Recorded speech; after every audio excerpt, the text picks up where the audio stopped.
It was a long time ago, sometime in the 2000s, when I was first introduced to Higurashi no naku koro ni, or Higurashi When They Cry.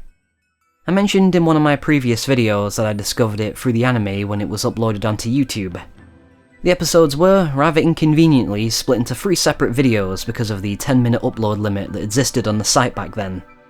Much more inconvenient than this though was that not even all of the episodes were on there. Just the first 14 of them, covering most of the question arcs except for the second half of Himatsubushi. In retrospect, I probably could have torrented the rest, but give me a break, I was just a teenager. I waited for each volume of the DVD to be released to get the rest of the story. These chicks are kissing! In the meantime, I rewatched those first 14 episodes over and over again, trying to figure out just what was going on in this show. It was a mystery. You're introduced to the sleepy village of Hinamizawa over and over again, each time getting a new piece of its dark history. Characters would die in shocking ways only to show up in the very next story arc as if nothing had happened. And then things would repeat themselves from the beginning, only this time with small variations that will lead to drastically different outcomes. None of them ever good for this small group of friends that he had grown to care about. A different tragedy would occur, new horrors would reveal themselves. It was truly unlike any story I had ever experienced before, and I was thoroughly engrossed in trying to solve its mystery. And what a mystery it was! Every narrative trick in the book is thrown at you to lead you down the wrong path. There's an ever-present feeling of mistrust and uncertainty of the information you're being given. It certainly didn't help that I was working from the Studio Dean anime, which omits a lot of important details that are key to making sense of things. Nevertheless, I tried to the best of my ability to come up with my own theories. Little did I know though, this was exactly the intention of its creator, Ryukishi 7, who weaved this tale over the course of 4 years between 2002 and 2006. New chapters would be released at the biannual Comic Kit, initially to an audience in the double digits. Ryukishi was practically trying to give away copies to anyone interested. Its crude, cutesy art style didn't help it stand out among the backdrop of generic romance games on the market. However, its actual contents got people talking, and it soon attracted a large, dedicated fanbase who were absorbed in its mystery. There were thousands of Japanese fan sites trying to figure it out. It's a pretty famous success story nowadays. Higurashi is considered one of the 3 big successes of the 2000s doujin scene, alongside Toho and another favourite of mine, Tsukihime, which Ryukishi was heavily inspired by. It was what convinced him to adapt his story to a sound novel format, more commonly known as a visual novel. He considered it a new medium with a lot of potential for expression. Visual novels have as much prose as novels, are visual like manga, and musical like anime, and they have the charm of taking extremely little money and time to produce. It uses a blend of sounds, visuals, and narration to absorb you into its unique atmosphere and setting. Ryukishi did not consider Higurashi to be a game on its own. There were no choices to be made that can alter the course of its story, at least initially. There are optional segments you unlock called tips, and they're exactly that. They present information and scenarios that aren't necessarily vital to the plot, but may help your conjecture. Therefore, it only becomes a game when the reader engages with it and tries to piece together its complicated puzzle. This is something that's alluded to with the difficulty rating that each chapter is assigned. The difficulty is obviously much higher when we have less information to work with. Nevertheless, it's hard not to theorize when its unique structure is encouraging us to do so by giving a different perspective on the same events. The first 4 story arcs are referred to as the question arcs, they present the mystery, while the last 4 are referred to as the answer arcs. Ryukishi himself likened it to a book of riddles that has the solutions in the back. Alas, a riddle loses some of its luster once you know the answer, but it would be incredibly unfair if you were unable to check to see if you were right or not. You, my dear viewer, may be blessed with ignorance. That's a precious thing to hold on to. So I would recommend not going any further into this video if you're not already acquainted with the 8 main chapters of Higurashi, or alternatively the anime and manga adaptations. I'd recommend the VNs though. It's not an experience you'll soon forget, I promise. In this day and age, you have quick and convenient access to the entire story at your fingertips. The visual novels are all on Steam in English now. You don't need to wait for DVDs to be released or for the new chapters to drop at Comic-Con. This is both a blessing and a curse. The inconvenience of waiting for the next chapter is where the real game of Higurashi is played. Stumble around in the dark looking for clues as long as you possibly can. I'm placing a lot of emphasis on the mystery aspect in this introduction, but it's also a brilliant story with unforgettable characters and themes. This video will be looking at both aspects in equal measure, mainly because they're inseparable. The themes are closely intertwined with the mystery, as is the way we go about solving it, which is one of my favourite aspects of Higurashi as a whole. I'm also going to be taking a look at the large volume of supplementary material that's been released over the years, at least as far as VNs are concerned. These are bonus arcs that attempt to add to the mystery and resolve things that aren't fully explored in the main story. And then there's just silly fanservice stuff that doesn't add anything to the bigger picture. It doesn't matter though. These moments of levity are every bit as vital to its narrative as its tragedy. So sit back and relax. It's time for us to take a trip to Hinamizawa.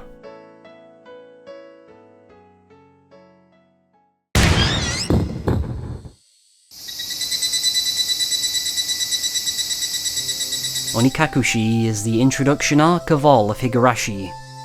It eases you in nice and slowly, giving you time to soak in the unfamiliar setting of Hinamizawa and get to know some of its residents. The main character is transfer student Keiichi Maebara, but the story doesn't actually start when he first arrives in town and meets his classmates. This isn't the story of how Keiichi adjusts to his strange new setting. Rather, he's already found his place among a group of girls in their after-school club. They play games, always with the stipulation of winning by any means necessary. Famously though, this carefree and comedic slice-of-life tone is not carried through the entire novel. This is alluded to with its opening scene, which calls forward to a later part of the story where something terrible has happened. This is the modus operandi by which Higurashi takes the reader on an emotional roller coaster. I wanted to depict the contrast between a fun, ordinary life and something horrifying and out of the ordinary. By contrasting these polar opposite tones, we're able to recognize the full weight of the latter and mourn the loss of the former. Eventually, Keiichi uncovers bits and pieces of a conspiracy related to the village's sordid past, and begins to suspect that his friends Renner and Mion are trying to keep it from him. Every year, shortly after the annual Watanagashi festival, someone is found murdered and another vanishes without a trace. They were said to be demoned away by the village's local god, Oyashiro-sama, who does not look kindly upon those who threaten the peace of Hinamizawa. It becomes an undeniable reality for Keiichi when the photographer he and his friends spent time with at the festival turns up dead. Even more alarming than this though is the revelation that every victim of Oyashiro's curse is in some way tied to one of Keiichi's new friends. This arc becomes defined by distrust and paranoia. A needle finds its way into Keiichi's food. An attempt on his life by a mysterious man driving a van. The village itself seems to become hostile to his very presence, leading to an oppressive sense of dread that backs Keiichi into a corner. At points, the sweet and kind Rena Ryugu takes on a menacing aura as a sort of demon with piercing eyes. Her scenes in this arc as a hatchet-wielding psycho are among her most iconic in the series. When Keiichi accuses her of hiding things from him, she shoots the accusation right back, which he's quick to deny. She replies with a single word.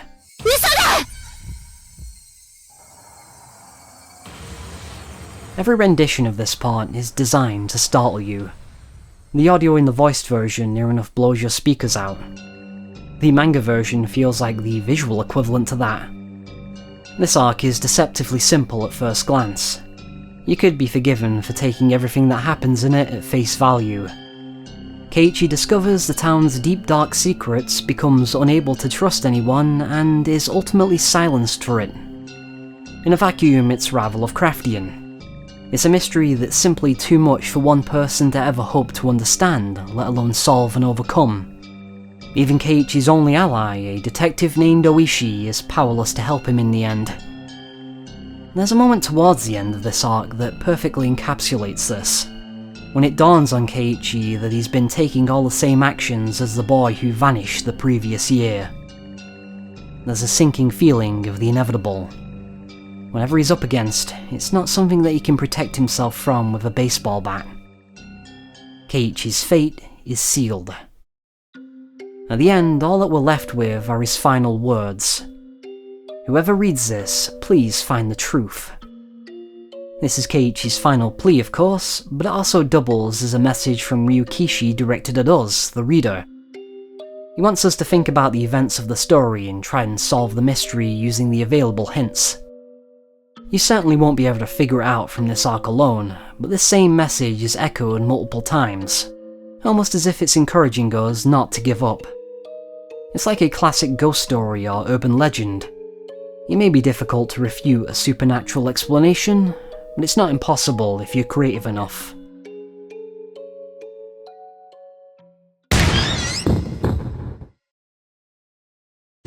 Onikakushi may be the introduction arc, but I would argue that it's Watanagashi where things start picking up. We delve a lot deeper into the psychology of the characters this time around.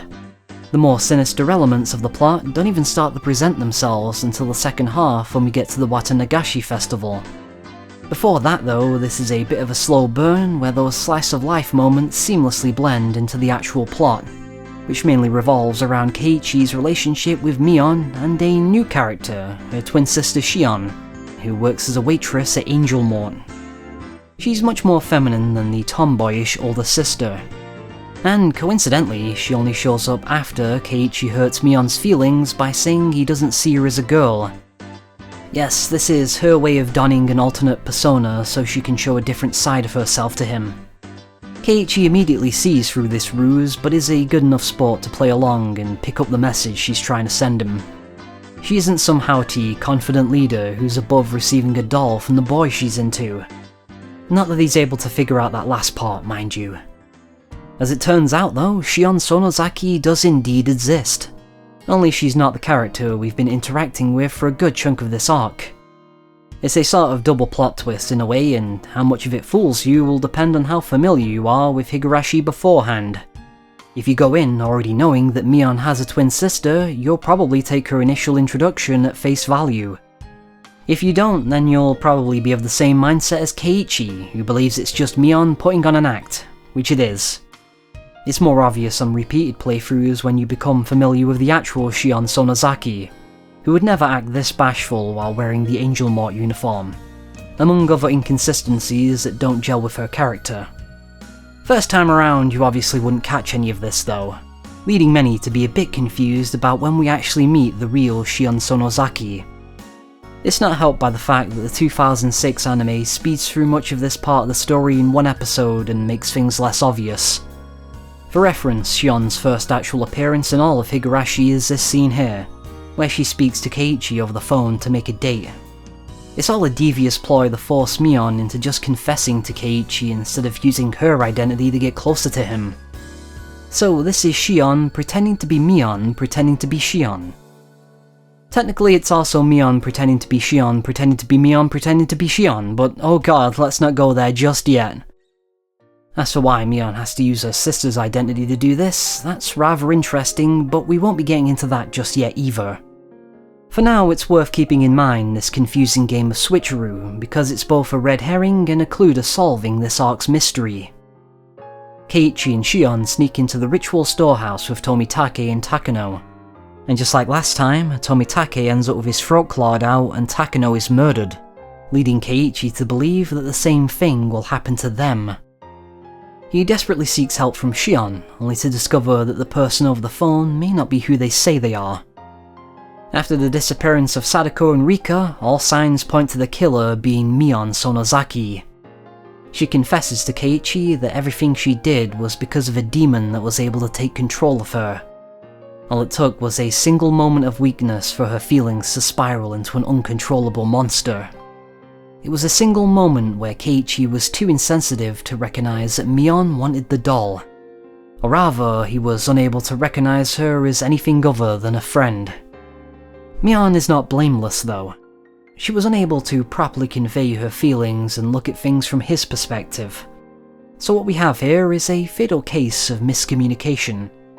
It's the tale where youthful passions and naivety lead to tragic bloodshed. Higurashi is a horror story, and like all the best horror stories, it's about something more than simply blood and guts. That's only the means by which it instills a certain feeling of angst and sorrow.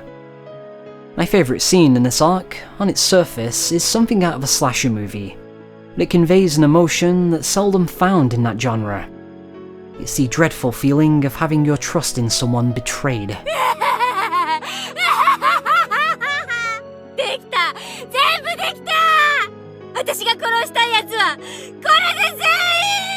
That's a feeling that will surely hang over you for a long time afterwards. Just like being visited by a ghostly figure when you think you're safe. Metaphors aside though, what really happened in this arc? Is Keiichi really being haunted by a demonic Mion, or is this scene just in his head? If he's an unreliable narrator here, then what does that mean for the rest of the story? The epilogue makes it pretty clear that there's more going on here that we're not seeing, and the all-cast review is practically screaming it at us. These segments are included as a bonus in all of the question arcs. It has the characters all getting together and discussing the arc as if they were all just actors performing in a drama. They're filled with gags and teases for future chapters, but for the most part it's meant to get you thinking about the mystery. I find them pretty enjoyable, but it's understandable why they eventually stop being included. Tonally, they don't quite fit, and they tend to give away too many hints. It's one thing to hear other people speculating on the solution to a mystery. It's another when the person actually writing the mystery is also the one writing the characters speculate on the mystery. There's a little too much nudging from Ryukishi, especially during the Watanagashi one.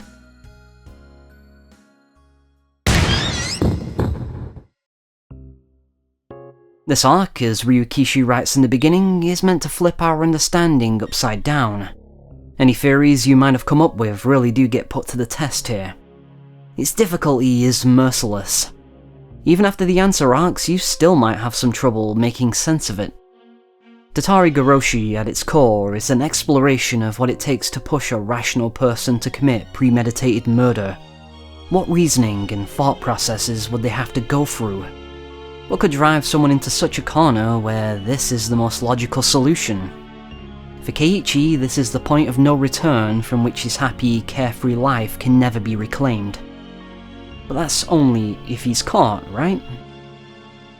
He becomes much closer to Sadako in this arc after discovering that her brother, Satoshi, vanished over a year ago under mysterious circumstances. She's independent and happy, but things take a dark turn when her abusive uncle returns home and takes her into his care. And once again, Keiichi finds himself filling the shoes of a boy he's never even met as a sort of surrogate older brother. He and Satoshi's fates seem intertwined in some significant way. At different times, they filled the role of the only boy in the club, and were both seemingly victims of Oyashiro's curse in the case of Onikakushi. Jumping forward to Meakashi, Shion briefly mistakes him for Satoshi and even develops similar feelings for him. It's hard to say exactly why this is the case since we don't know much about Satoshi. He's mainly characterized through the words of others, and when he does actually appear, his screen time is fleeting.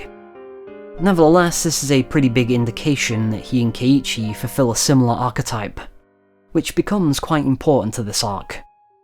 The club members try to come up with some way to save her. The Child Consultation Center will not act due to Sadako previously crying wolf. A sense of despair begins to creep into the story as Keiichi realizes how truly hopeless their situation is. At the end of the day, they're just kids with no way to influence the cruel world of adults. Even as the next head of the Sonozaki family, Mion is powerless to do anything because of a lingering feud between her family and the Hojos. Keiichi demands that someone hide Sadako in their home, only for Rena to remind him that if it were that simple, he'd be able to do it. Rena may seem like a naive girl, but she knew even before Keiichi that the world is a complicated machine that will not yield to their childish, unrealistic demands. Even so, the emotional scars on Sadako grow deeper with each passing day. This is when Keiichi realizes that the solution that would permanently solve the problem has been at his fingertips the entire time. 1500 seconds. That's how long it would take if he disregarded his own life to snuff out Teppei Hojo's. But Keiichi isn't completely mad as he was in Onikakushi. He's of sound mind, which makes this decision that much more meaningful. It's at this point that it dawns on him that Satoshi must have made this same decision. He too left his old life behind in hopes of making things better for Sadako. He beat his abusive aunt to death with the same baseball bat that Keiichi now wields. They're spiritually connected by virtue of committing the same sin. It's a mirror of his own journey because they're doomed to end up in the same place. Sadly, this is a warning that Keiichi does not heed this time around. He takes that first step into a strange, unfamiliar world that he can never come back from. The following events seem to reflect this. After committing the deed, it's as if Keiichi wakes up in an alternate reality where nothing had happened. His friends claim to have seen him at Watanagashi the night before. And more worryingly, Sadako says that she's still being abused by her uncle. The body he buried in the forest is gone, and yet the man in question is nowhere to be found. It's a surreal series of events that feels like a descent into madness. The idea that Keiichi's narration is unreliable has already been placed in our mind from the previous arc. You may have already come up with that theory on your own. Regardless, it makes this mystery such a difficult one to tackle. We're no longer sure of what's real and what's not. The ultimate irony is that, in the end, Keiichi is seen as a monster by the one person he was trying to protect. What is it that drives someone to commit murder? Sometimes it can be society itself, and this is the scenario that Tatarigoroshi is presenting to us. Fittingly, it ends with Keiichi cursing the whole of Hinamizawa, damning every one of its residents to death.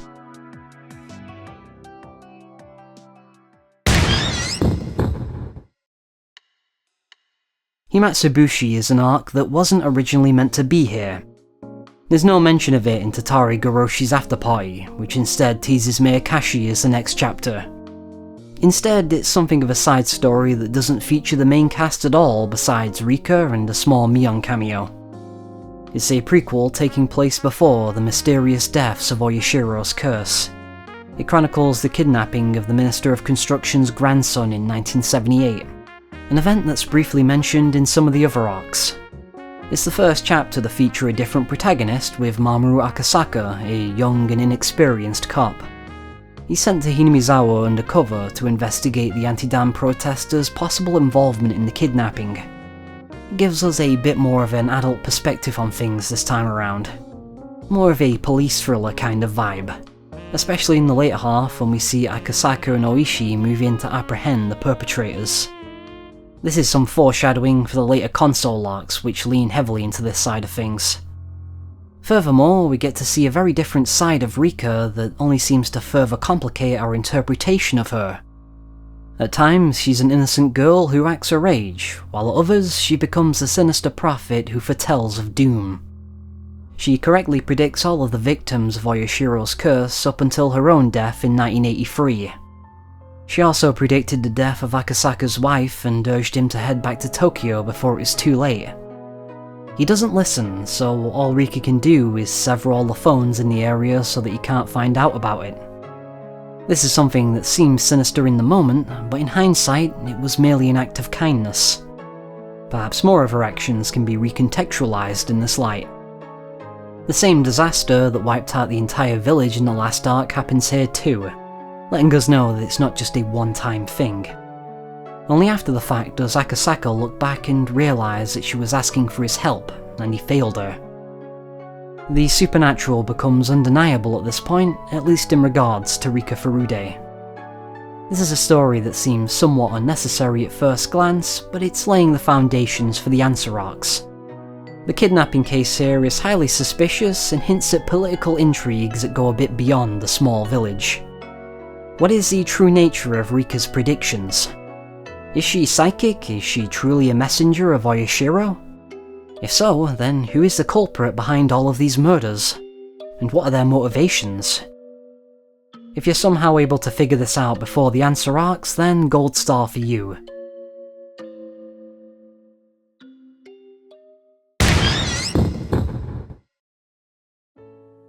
While it's true that most of the enjoyment of figuring out the mystery happens within the question arcs, this isn't to say that the answer arcs are any less interesting.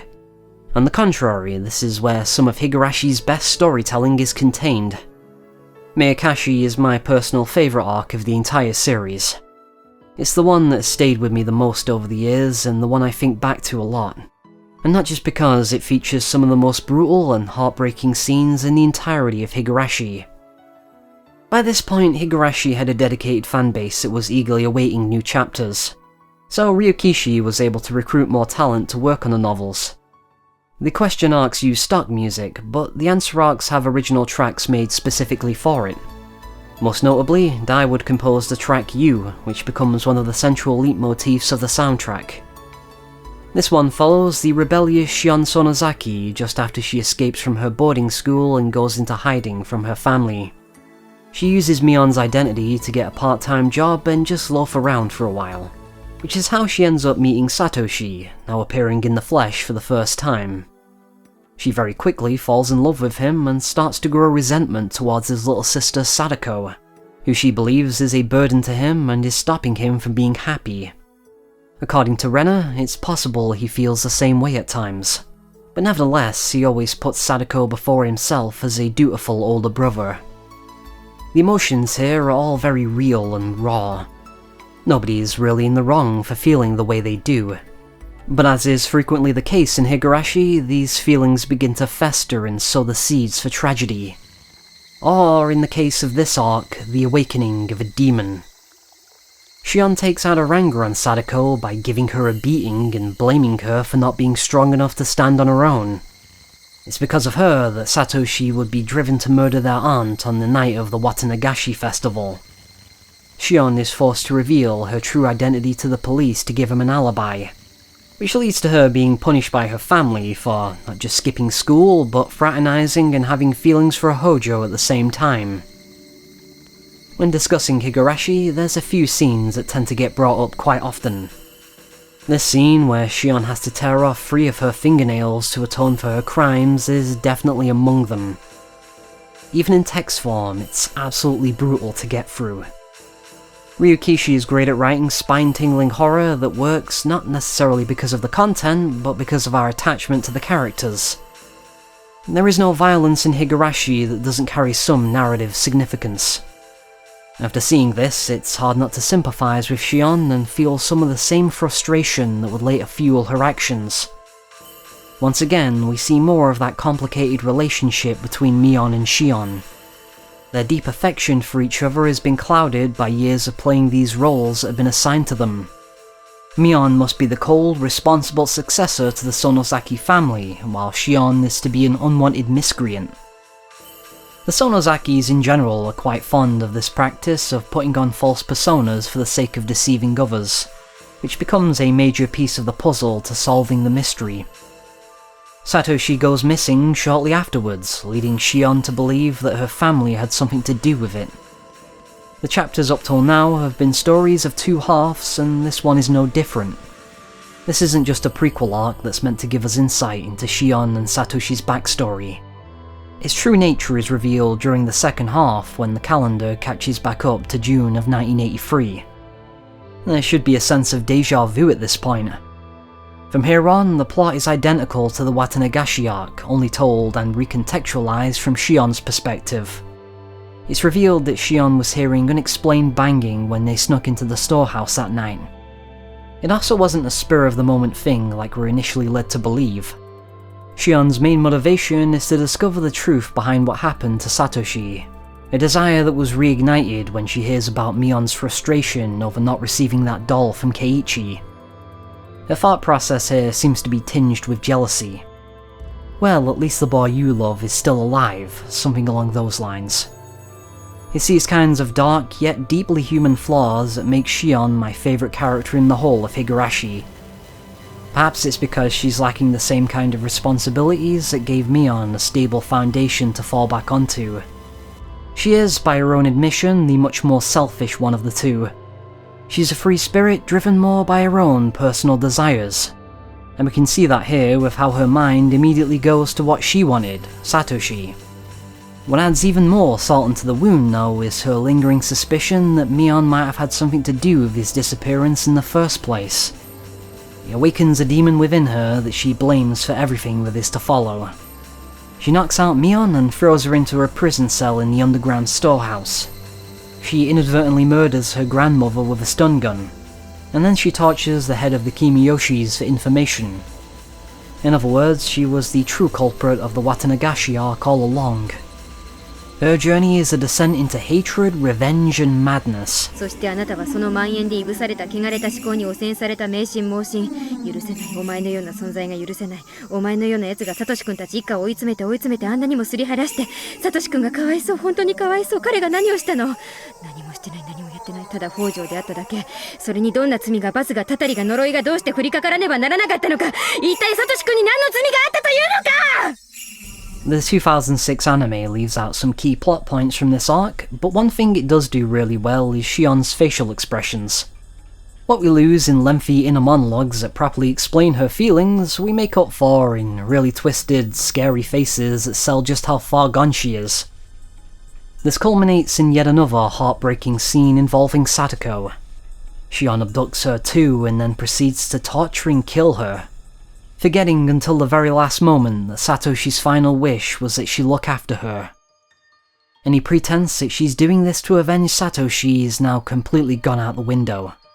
What Satoshi wanted became secondary to what Shion wanted, which was to express hatred for her own family and upbringing. After all, from her perspective, they were responsible for everything bad that has ever happened to her, so she became the demon that she was originally meant to be. It's revealed that Shion and Mion switched places before Mion received the demon tattoo on her back that marked her as the next head of the family. They effectively traded lives. This isn't Shion masquerading as Mion, this is the original Mion taking back the role she felt her sister misused. This adds yet another dimension to their characters with fascinating implications. This means that the personalities of Mion and Shion are just personas that either of them are able to don at any given time, calling into question just how well we know these characters.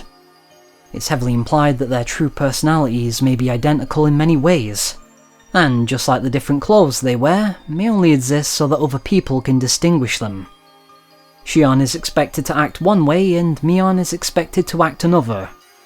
Had they never switched places, it's entirely possible the same story would play out in exactly the same way.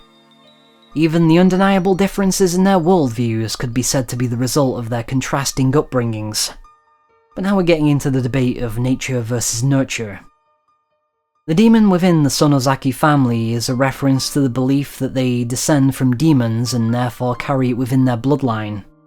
In Shion's case though, it's more symbolic of how she's given in to her paranoia, anger and jealousy.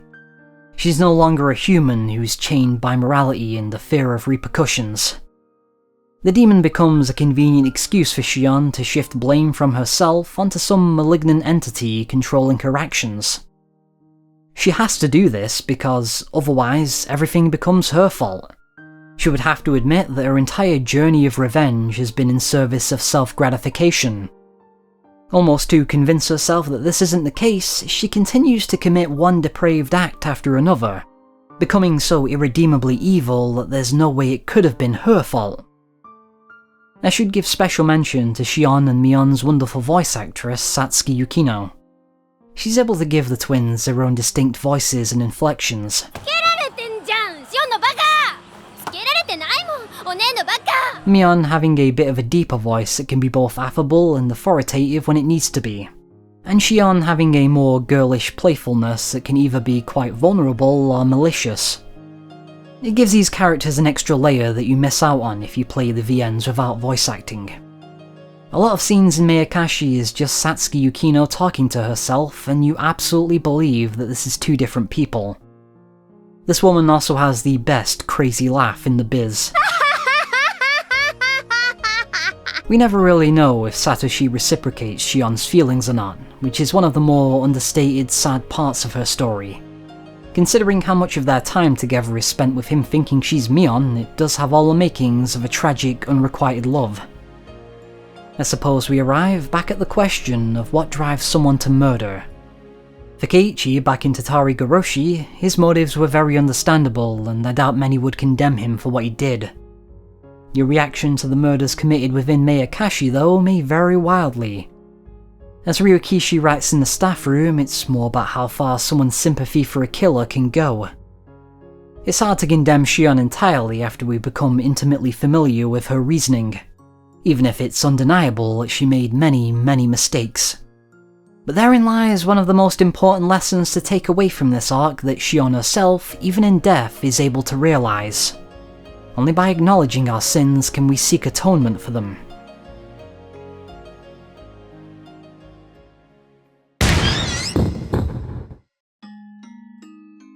Tsumihoroboshi means atonement. How does one go about achieving it? It's a question that's probably fresh in your mind after the tragedy of Meakashi. How have your theories on the mystery gone? Have they held up to scrutiny? Probably not, but that's okay, because the goal was never to win the game, it was just to enjoy it. Each chapter doesn't just build on the mystery, it also builds thematically as well. We've seen how these characters have been led astray by their paranoia, now it's time to tackle the solution to that problem. This is the story of how Rena Ryugu did her best. She shares the protagonist role with Keiichi in this one, so we get a lot more insight into her character. It's hard not to notice that there's two seemingly contradictory sides to her. There's a cheerful, sweet girl who loves cute things and doesn't have a care in the world, this is the Rena we're most familiar with. And then there's the eerily calm side of her that becomes the voice of reason every now and then. This can be seen in the Watanagashi arc when she reveals herself to be a rather astute detective. But it's this side of her, the one that thinks too much about things, that she came to Hinamizawa to get away from. She disowned her mother after she cheated on her father with another man, and ever since she's been trying to get rid of everything that acts as a painful reminder of her, including her old self. She attributes all the negative aspects of herself that she wishes to leave behind to her old identity, Reina, and creates a new identity that she aspires to be, Rena, dropping the I because it's the icky part. Essentially, she's trying to fake it until she makes it. This is the true purpose behind her catchphrases like and what she says when she wants to take something home with her. This is not so much for the sake of other people as much as it is to convince herself that everything is fine and dandy. It's a cute outward appearance that hides a darker truth. A perfect metaphor for Higurashi itself, really. As we see in this chapter though, this persona that Rena has built for herself is not perfect. She may act like a bubbly, naive girl, uncorrupted by the world, but there's still an ugliness at her core that she cannot escape from. She's possessive of her father and is very territorial of their home. She's constantly on alert for any enemies who might come to ruin their happy life, such as his new girlfriend, Rina. It's highly likely she would have hated her even if she wasn't running a badger game on him with Teppei Hojo. She is, after all, a competitor for her father's love and attention. She fears that if he moves on from her mother, then he would also abandon her too, just as Rena abandoned her old self. As I said though, Rena isn't stupid. She's fully aware of her many irrational fears and takes steps to avoid them. This is why she makes an old station wagon at the dump her secret hideout. She doesn't have to go home and see her father with Rina, something that would definitely bring out those dark, unhappy thoughts. Rena puts more value in surface-level appearances rather than real human connection, and may project this onto everyone around her. She loves her friends and loves spending time with them, but doesn't think they would ever truly help her in her time of need. This kind of thinking makes sense for a girl who's been betrayed by the one person who is never meant to betray her. She's now only able to seek happiness through facade. If she isn't genuine, how can she believe that other people are? Her options for solving problems, therefore, becomes quite limited. She can avoid them, or, if that won't work, she can get rid of them. This is the kind of myopic thinking that Ryukishi discusses in this chapter's staff room. Rena's mistrust of others reflects other people's mistrust for society in general. The overarching message is that it's important to share your feelings with others so that an alternate course of action may be presented. This is exactly what happens when the club members stumble upon Rena at the dump while she's trying to dispose of the bodies. This scene is what all of Higurashi has been building up to. Friends working through their issues by talking rather than staying silent. It's Keiichi who is able to get through to her though, thanks to memories resurfacing from the Onikakushi arc. He remembers the time when he was in a very similar situation, when he was distrustful of others and had no idea where to turn. He asks her to trust them, just as he wishes he had done back then. When someone becomes paranoid, they start seeing enemies and malicious intent where there's none. In Higurashi, this manifests as a hallucination of scary, lizard-like eyes, but it is analogous to something very real. Have you ever had negative thoughts about your friends? Have they ever done something that you've misinterpreted because you assume the worst? Chances are you have, because it's a very human thing. But remember when I said the themes and mystery of Higurashi are often intertwined? Well, this is exactly what I meant. At some point in your speculation, you may have found yourself suspecting your friends, the characters we've come to know and love over these last 6 arcs. But this is precisely the pitfall in thinking that has been leading these characters astray. Rena once again falls into paranoia and is unable to trust anyone. She misinterprets Mion moving the bodies to a safer location as her being part of some grand alien conspiracy. Even after taking the school hostage and threatening to blow it up, Keiichi still believes in her. And in the end, she chooses to believe in him too. With this fantastic conclusion, we learn that the truth will not be found by doubting friends.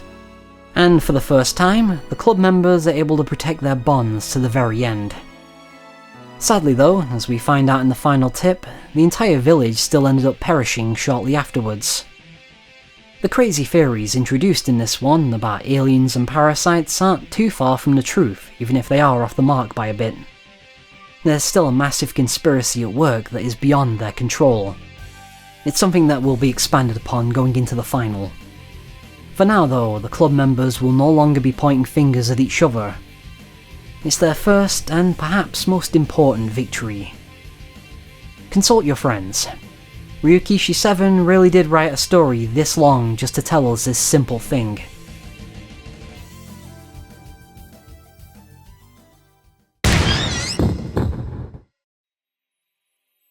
In the story so far, we've been seeing things from the perspective of characters who are unable to see the larger picture. They might try, but their knowledge is limited to the world they exist in, unlike us. We're the reader, we know as much as the author has allowed us to know. We're able to piece together the truth using information gleaned from other chapters.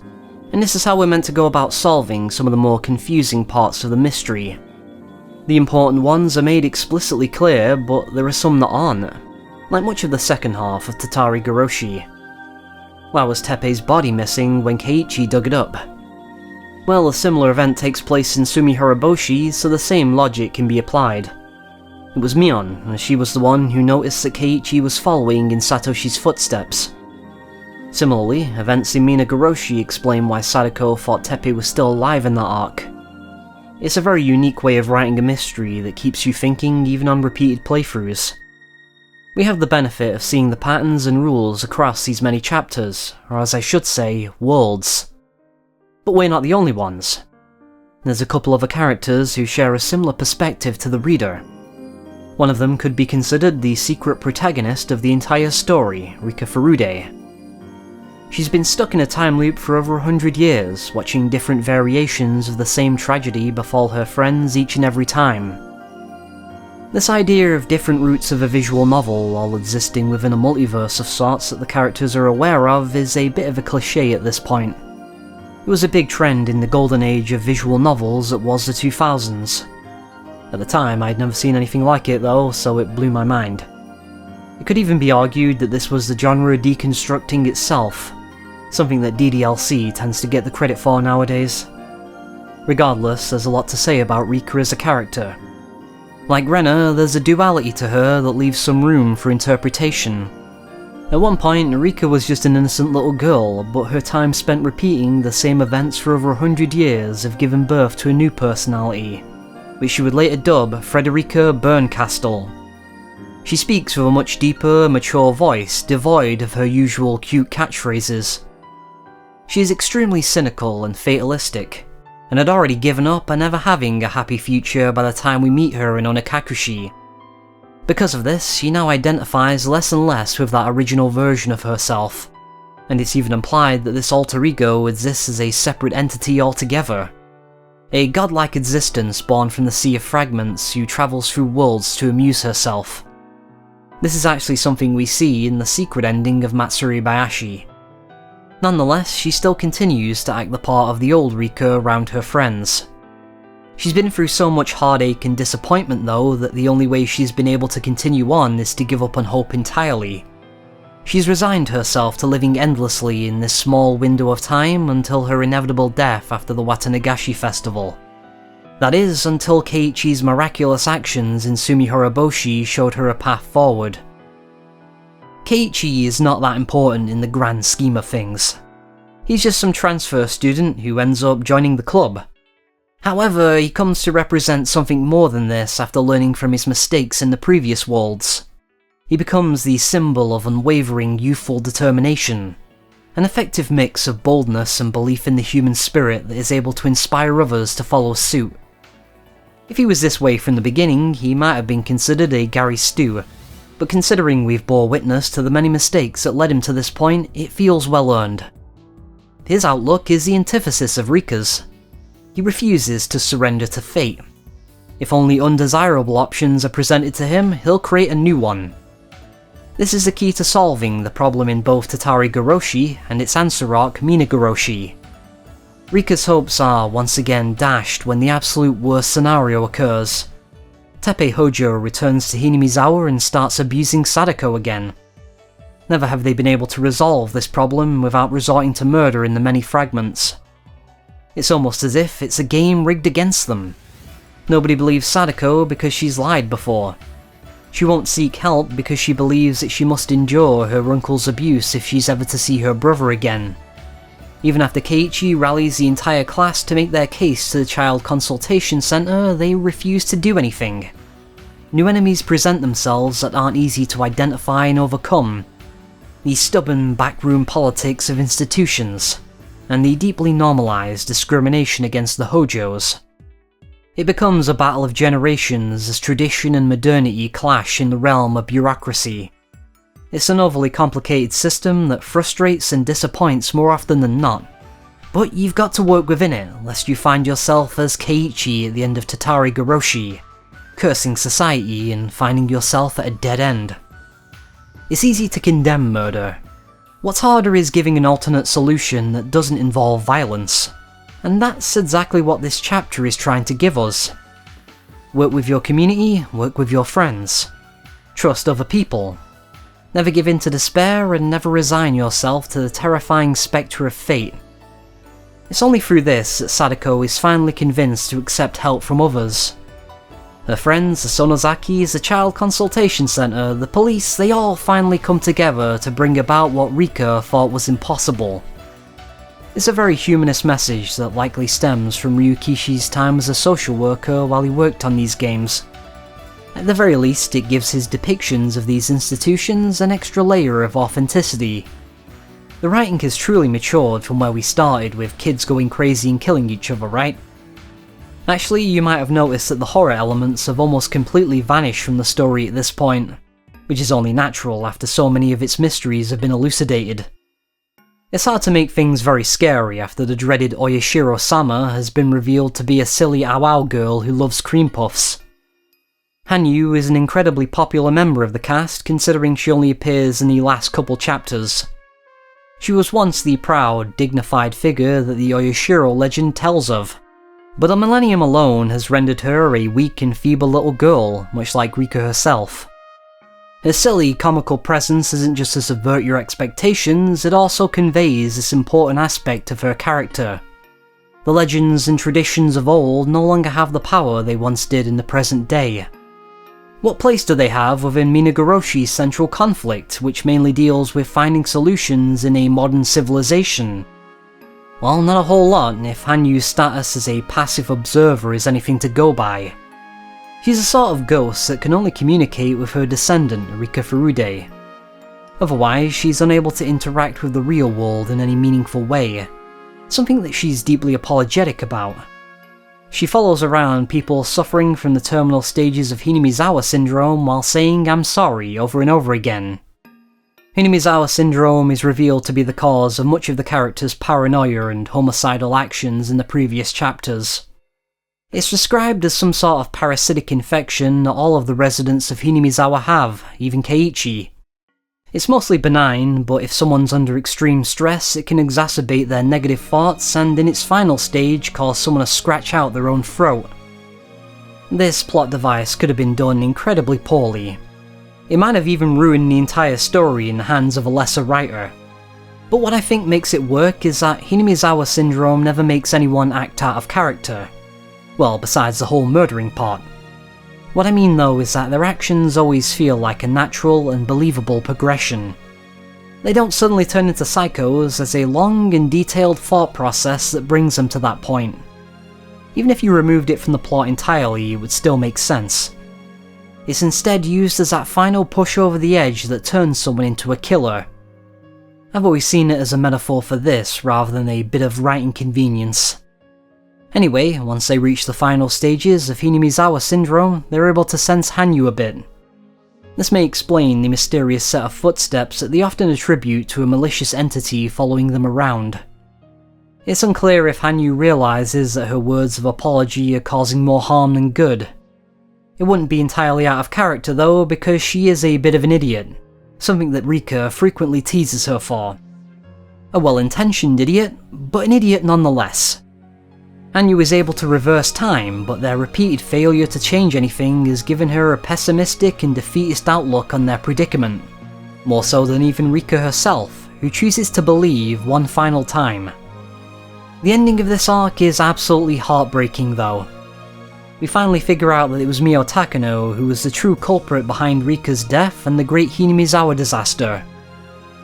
The mystery's over, but there's still no happy ending in sight, not until Takano is stopped.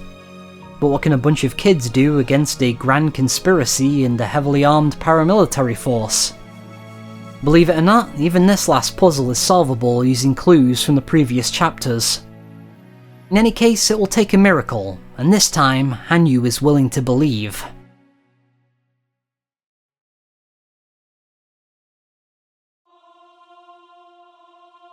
We've arrived at the final story arc of Higurashi.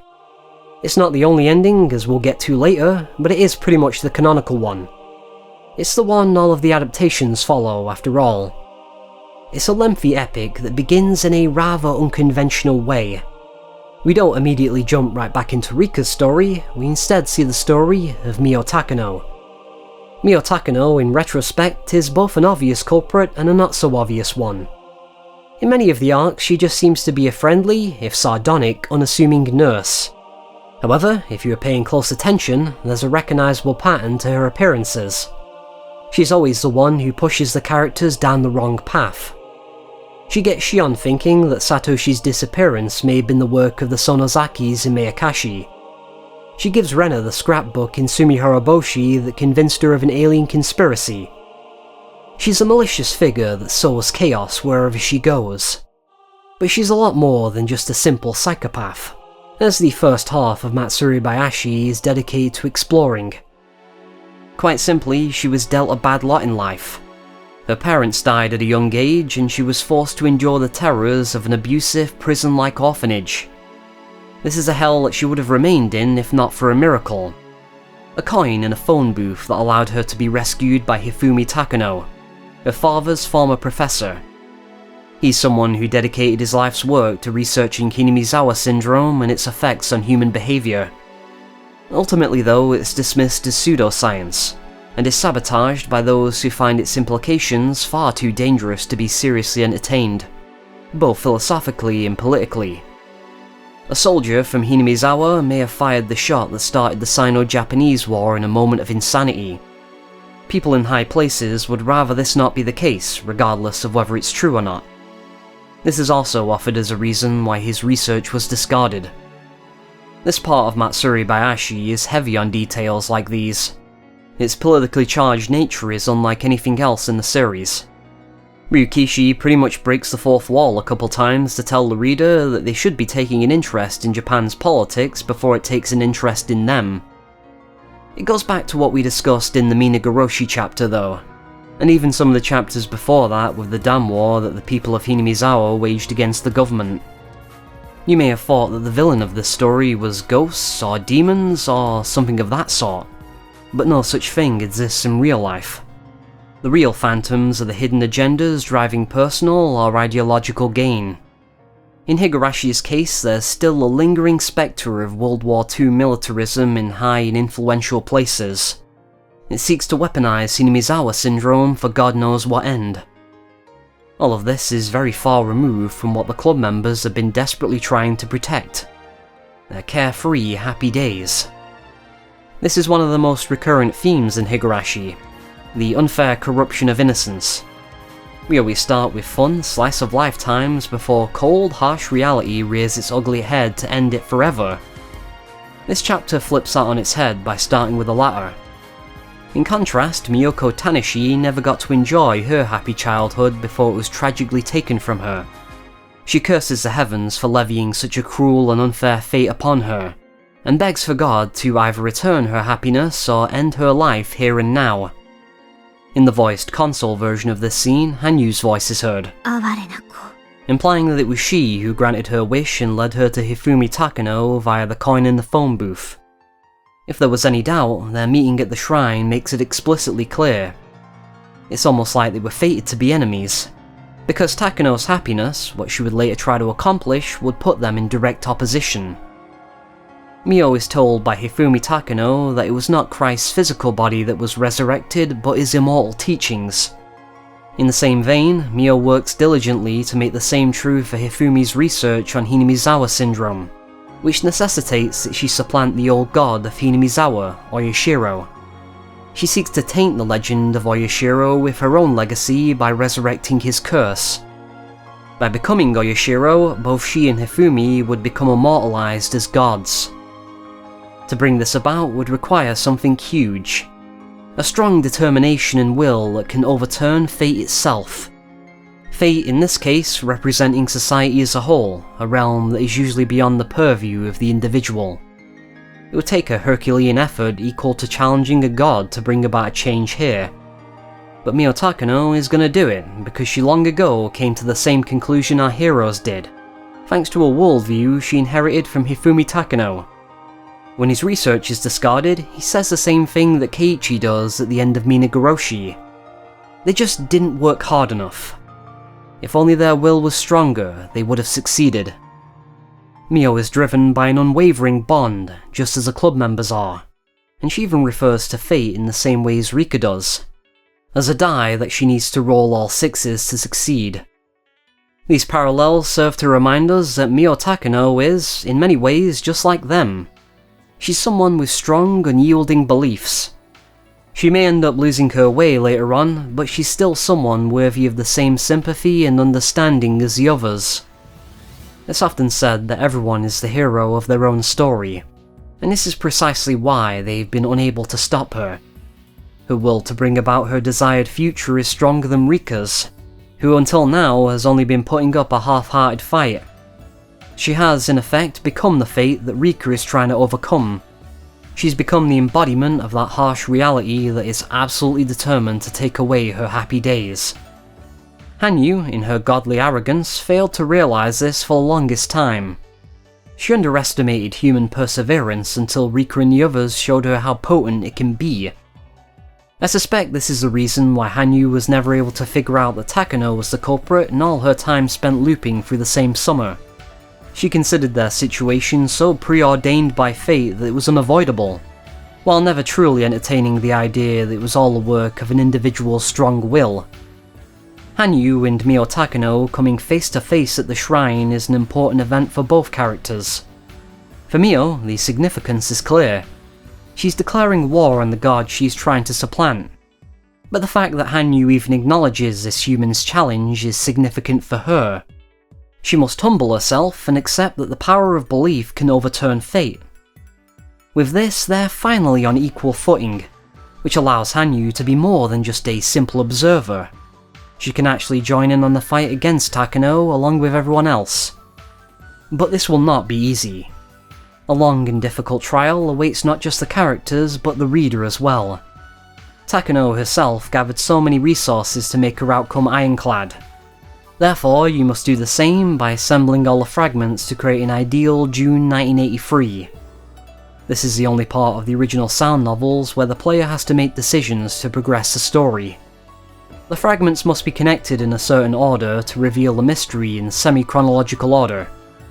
There are over 50 of them in total, and even more of them were added in the console releases that relate to the console locks. It's a long and grueling process, intentionally so. It's meant to convey the repetition of seeing the same events unfold over and over again for 100 years, just as Rika and Hanyu did. If it becomes too difficult for the player, they're free to quit and uninstall the game.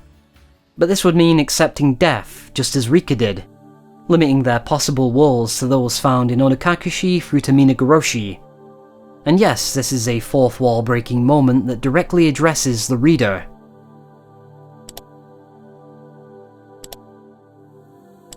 It tells you that if you care about the fiction of this world and wish to see a happy ending for these characters you've spent over 100 hours coming to know as friends, then you must create it yourself.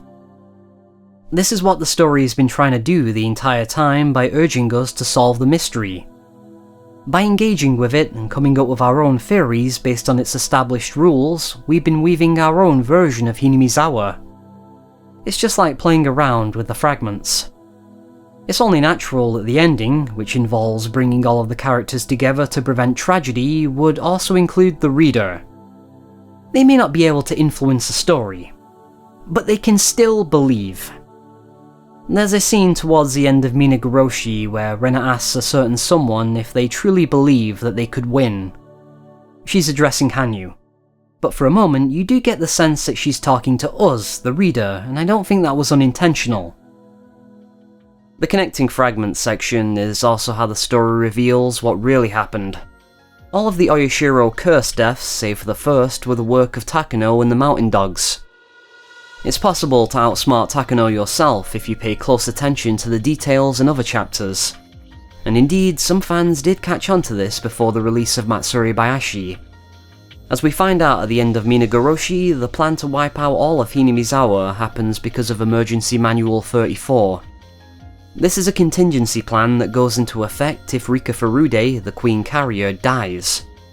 It's based on the incorrect theory that everyone in the village will exhibit terminal symptoms 48 hours after her death.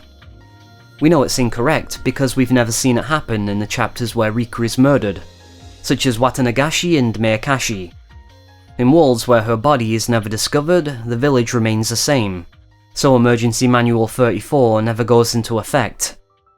This is Takano's last-ditch effort after the organization funding her, Tokyo, orders all of the research to be destroyed. That way, the research of Hifumi Takano can still be kept alive through urban legends and conspiracy theories. The final act is just lovely. It's tense, action-packed, and every character has a moment to shine. It can also feel a bit too overstuffed because of this, though. Pretty much every character narrates at some point.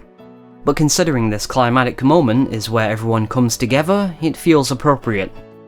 It pretty much becomes an action thriller at this point, like a season of 24 or something. But really, the complete lack of fatalities this time around makes it feel closer to an episode of the A-Team. It's both realistic and extremely unrealistic. A reflection of these two very different worlds clashing and fighting for supremacy. The dark underbelly of politics on one side and the childish antics of the club members on the other. This culminates in an absolutely brilliant final battle in the woods as the Mountain Dogs are defeated one by Sadako's traps. It was quite a daring move to use such a wacky part of the story that was only really utilised in the comic relief moments to pay off in such a significant way. But I wouldn't want it any other way. This final is pure catharsis after so many bad endings. Childish tomfoolery triumphs over the harsh reality of politics that Takano weaponized for her own ends. She was being used by that same system though. It's revealed that they planned to use her as a scapegoat the entire time. Okanogi gives Takano a gun so that she can end her own life and take all the blame. The passing of blame is a very important theme in Higurashi. It's ultimately what fuels everyone's fear and paranoia. As we'll see later in Kotohogushi, it's also important to Hanyu, the one who sacrificed herself to take on all human sins so that blame could no longer be passed around. This is a true meaning behind Hanyu's apologies. She's taking the blame. Takano herself passed blame onto Hanyu for everything that went wrong in her life, which may be why she has such disdain for her. The story of Takano is, therefore, a refutation of Hanyu's sacrifice. In this case, the gun is the means by which blame is dealt. Since Takano cannot accept blame for her own actions, she once again aims the gun at Hanyu. But Rika is able to snatch the bullet out of the air. The passing of blame has no place in her ideal world. This is the miracle that she was finally able to bring about. Takano instead must atone for her own actions just as the others have done. She believed that there had to be a loser, a sacrifice, the old maid. But in the future created by the club, there is no such thing.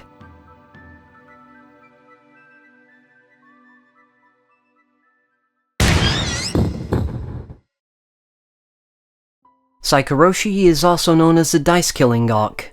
It was included in the Higurashi Rei fan disc and is adapted in episodes 2 through 4 of the Rei OVA. This is an epilogue that takes place sometime after the end of Matsuribayashi, although, strangely, Hanyu is back to being in her ghost form, even though the ending of the main story made it pretty clear that she can interact with the human world now. Rika is hit by a car while riding her bike and wakes up in an unfamiliar world that is seemingly devoid of tragedy. Mio Takano never took over her grandfather's research, so there's no Oyashiro's curse, murders, mountain dogs, or any conspiracy of the sort. Satoshi never went missing, and now he's living happily with Sadako. There's no dam war, so there's no discrimination against the Hojos. Rena's family was never split apart, and Rika's parents are still alive. It's a peaceful world where nothing bad has or will happen. But for Rika, this is a very lonely place that can hardly be considered ideal. She doesn't get along with the version of Sadako here at all. Keiichi never transferred into the school, and there's no club, possibly because Mion isn't there either. She never switched places with Shion. It's a strange world that she feels like she has no place in. That is to say, Frederica has no place here.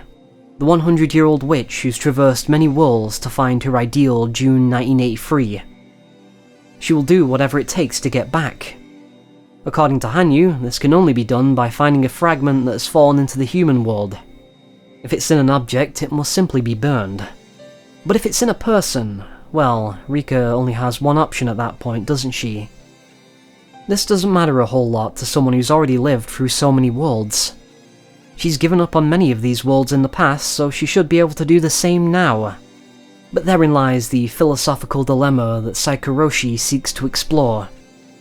Back in Himatsubushi, there's a tip called What's in the Box. It has the distinction of containing the only choice that you were able to make in the original sound novels.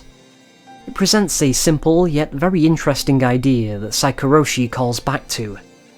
Do you pick the red box or the blue box? Whichever one you don't choose will disappear, so you'll never know what was inside of it. But that's not entirely true, is it? We're playing a visual novel, that means we can play through the segment again to see both results. You may think you've outsmarted the game here, but this is the point it's trying to make. In real life, we can only make the one decision, and the moment we do, all the other possible outcomes that we could have chosen vanish. We don't have the benefit of comparing the results of our decisions to see which one is better. To do so would be stepping in the realm of gods, which is exactly where Rika Furude, or Frederica, now finds herself. Because she's always been able to compare the many worlds she's traversed, she's grown to care about them less and less. She never tried to bond with her parents because she always believed that they were fated to die.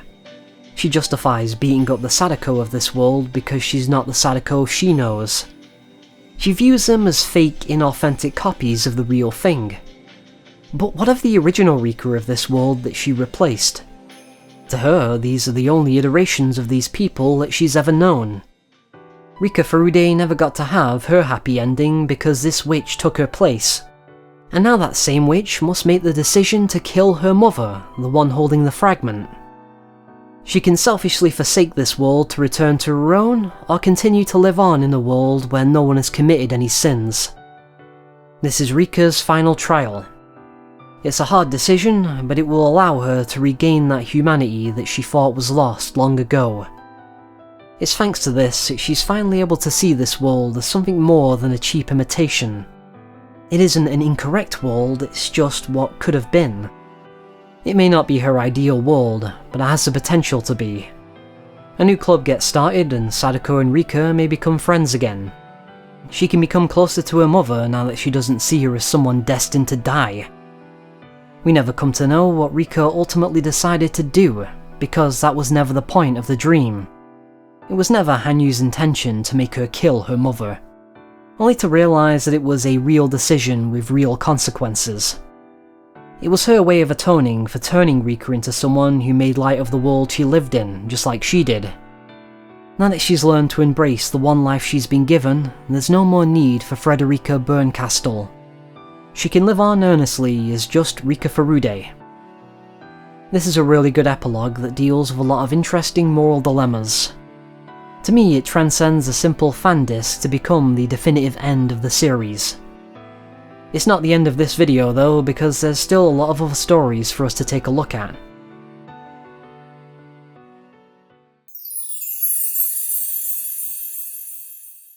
Also included in the Higurashi Rei fan disc is Batsukoishi. This was originally meant to be an after party for Meakashi, but was removed for being too silly. Yeah, I can't imagine reading this after Meakashi's ending. It would be like being hit in the face with a pie right after a funeral. The staff room was definitely a much more appropriate replacement. Anyway, it's a bit more involved than a simple after party, but not really involved enough to be anything more than a bit of silly fan service. Basically, Keiichi is tired of playing punishment games, so the Soul Brothers drop in from the ceiling to help him devise his own lewd punishment games to get back at the girls. The Soul Brothers are a bit of a running gag in the side material, first showing up in a minigame that was included in Onikakushi. They represent that brotherly bond that all bros innately share when it comes to matters of lewdness. If you're among the 7% of women who watch my channel, then I'm afraid you just wouldn't get it. I like the Soul Brothers whenever they show up, mainly because it's hilarious seeing a friend group with an age range between 14 and 60. Their perverted pursuits are never meant to be though. There's always some karmic punishment for their antics, and this story is no different. The girls have their revenge by imagining their own lewd scenarios for Keiichi, and it ends on a pretty funny parody of the Onikakushi ending. This was adapted in the first episode of the Kira OVA, only with much more emphasis on the lewd fanservice aspect. Somehow they managed to get half an hour out of this short story. There's some new stuff though, like Hanyu making an appearance, but for the most part it's fanservice galore with not much else going on, which is probably the main reason that Kira has such a bad reputation nowadays. It's a shame because it gets really good with episode 3. I would definitely rate it as high-tier Higurashi fanservice material if nothing else.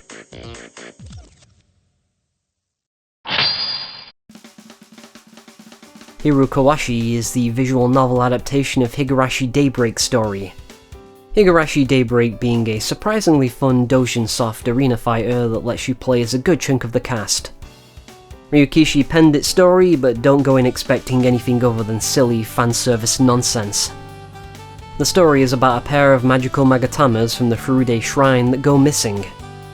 Whoever possesses the red one will fall in love with the bearer of the white one. Rena accidentally swallows the red one, and Rika and the gang desperately try to track her down before chaos ensues. First she falls in love with Tomitake, then Takano, who reciprocates her feelings bizarrely enough. But the third is different depending on the version you're playing. There's the original PC version from the Rei fan disc, and then there's the one that was included in the second Kizuna entry, which was the 4-part Nintendo DS release of the VNs. Because Hanyu had yet to be introduced to the reader at this point, she was removed from this version entirely. Her exposition that gets the plot going is now delivered by Rika, and Sadako takes Rika's place. There are a variety of other differences that were made just cause, like adding Shion. In the PC version, Rena falls for Oishi and is helping him win at Mahjong against Akasaka. He refuses to give the white Magatama back, not because he likes Rena though. It's just because she's a good mahjong partner. So Rika and co, including Akasaka, have to beat them at mahjong to get it back. This is what was animated in the 5th and final episode of the Rei OVA. The Kazuna version instead has Irie finding the white Magatama, and the club have to beat him in a game of baseball to get it back. I prefer the Kazuna version myself. It has voice acting, it has Shion, it has baseball instead of mahjong. I have no idea how to play mahjong. Speaking of which, did you know that there's an entire Higurashi game on the PSP that's just about playing mahjong? It seems to have its own story mode, but since there's no visual novel version or English translation at all, I can't really tell you much about it. Anyway, back to Hirukowashi. Both versions feature a hilarious part where Keiichi derails the plot with an extremely long rant about shmup game mechanics, which just feels like Ryukishi shitposting. This is where the original PC Higurashi meets its slightly different console counterpart, which has a large volume of its own supplementary material for us to take a look at. Unlike the PC arcs, most of these cannot be legally purchased in English. But fear not, because you can play them using the 7th mod. It's a very easy to use and customizable installer that even allows you to add the console artwork, music and voice acting into the PC versions. I would recommend downloading this even if you plan on using Ryukishi's original art. At the very least, I recommend adding the voice acting into the games as it adds a lot to the experience. It's a sound novel after all.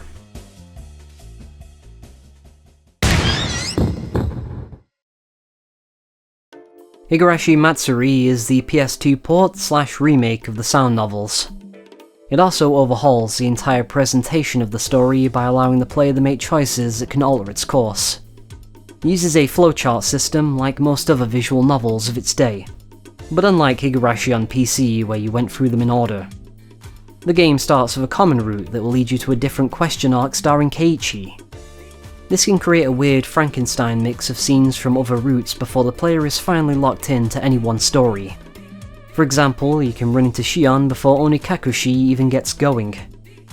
Some of the other chapters, mostly the answer arcs, are isolated to their own part of the game via a character select screen. It's a tad convoluted, perhaps, but this also means that we get a wealth of new content, such as bad endings and what we're really here for: new story arcs. While you can actually play through Matsuri in English and make the choices that lead to these new arcs, you can still read them using the 7th mod. Specifically the one that installs all of the bonus material from console ports. They kinda just begin abruptly though, throwing you right where the new route begins. Let's start with Taraimawashi Hen. This arc begins as a bit of a mix between Onikakushi and Watanagashi, except it has an incredibly abrupt ending by design. According to the all-cast review session, this is the ending you get when you try to avoid unravelling the mystery, such as refusing to go to the rubbish tip with Rena. Keiichi is trying a little too hard to cling to his normal everyday life here, and this is his punishment. Basically, it's to chide the player for picking passive options rather than ones that further the mystery. Because of this, it's not too interesting outside of its ending. Mion and Shion mysteriously vanish. Skip ahead 10 years, and it's revealed that Mion was the sole survivor of the great Hinamizawa disaster because she was locked up in the underground torture chamber by Shion. She's unresponsive and has lost most of her memories, save for those happy days spent playing games with the club. I don't imagine this is the best way to be introduced to the great Hinamizawa disaster. It seems like it would diminish the shocking reveal from the end of Tatarigoroshi. And this isn't exactly a hard route to unlock either. You can get it on a first playthrough, provided you're picking all the passive, boring options anyway. これじゃこのルートにたどり着いた人たちはなんじゃこりゃーなんて言って怒っちゃうんじゃないかな。 A slightly different ending is added if the player has already beaten the Tsukiotoshi route, where Mion is given Rena's bloody hat and realises that the disaster was no accident after all. She dies shortly afterwards. Most likely, she was silenced by someone connected to the conspiracy. Parts of this story actually made its way into the anime-only arc, the Yakusamashi chapter, which has Sadako being the only survivor of the disaster instead. This was included at the request of Ryukishi to add in some of the details from the sound novels that were left out the first season of the show. It doesn't have its own section in this video, so I might as well make mention of it here. In the grand scheme of the mystery, there's a few hints you can pull out of this that might aid you in your theory crafting. but as a story it's confusing, abrupt, and doesn't really amount to much. I wouldn't say it's worth going out of your way to read, unlike this next one.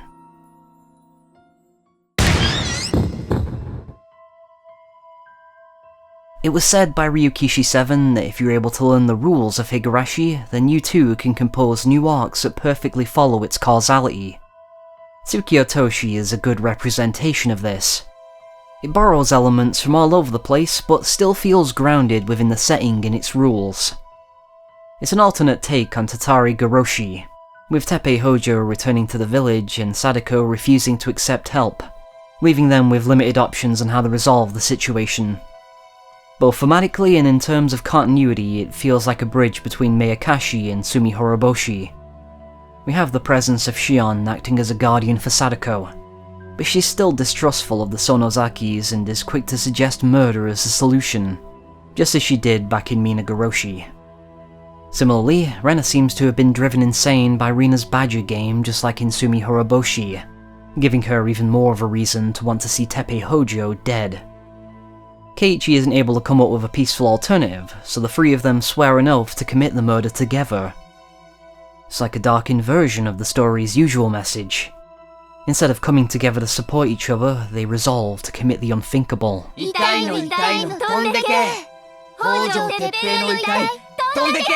Inevitably though, distrust and paranoia begins to tear them apart even before the deed is done. It's a cruel tale that's definitely not for the faint of heart. Even by Higurashi standards, the tragedy here feels excessively cruel, like it was designed specifically to appeal to fans who got into the series through YouTube gore compilations. Even Rika is taken aback by how dark this world ends up being. As usual, Mion ends up suffering the most, with nobody trusting her and absolutely everyone casting her as the villain. There's a clever part where masquerading as Shion backfires on her spectacularly, because Shion is already dead and they know it. It becomes very suspenseful towards the end, almost Hitchcockian. It's not a question of will they stab each other in the back, but when. Even if they come together, it doesn't matter if there's no trust. And if there's no trust, there can be no happy future for the club members. レナはもうケイチ君のこと全然信じてないんだよ。何か勘違いしちゃったのかなThe great Hinamizawa disaster capping things off ends up feeling like a dark punchline. It's all wonderfully twisted stuff that places emphasis on the more horrific aspects of Higurashi's storytelling. It's interesting seeing Rule X apply to more than one character at a time too. For the mystery, it sheds even more suspicion on the great Hinamizawa disaster. I'd recommend giving it a read.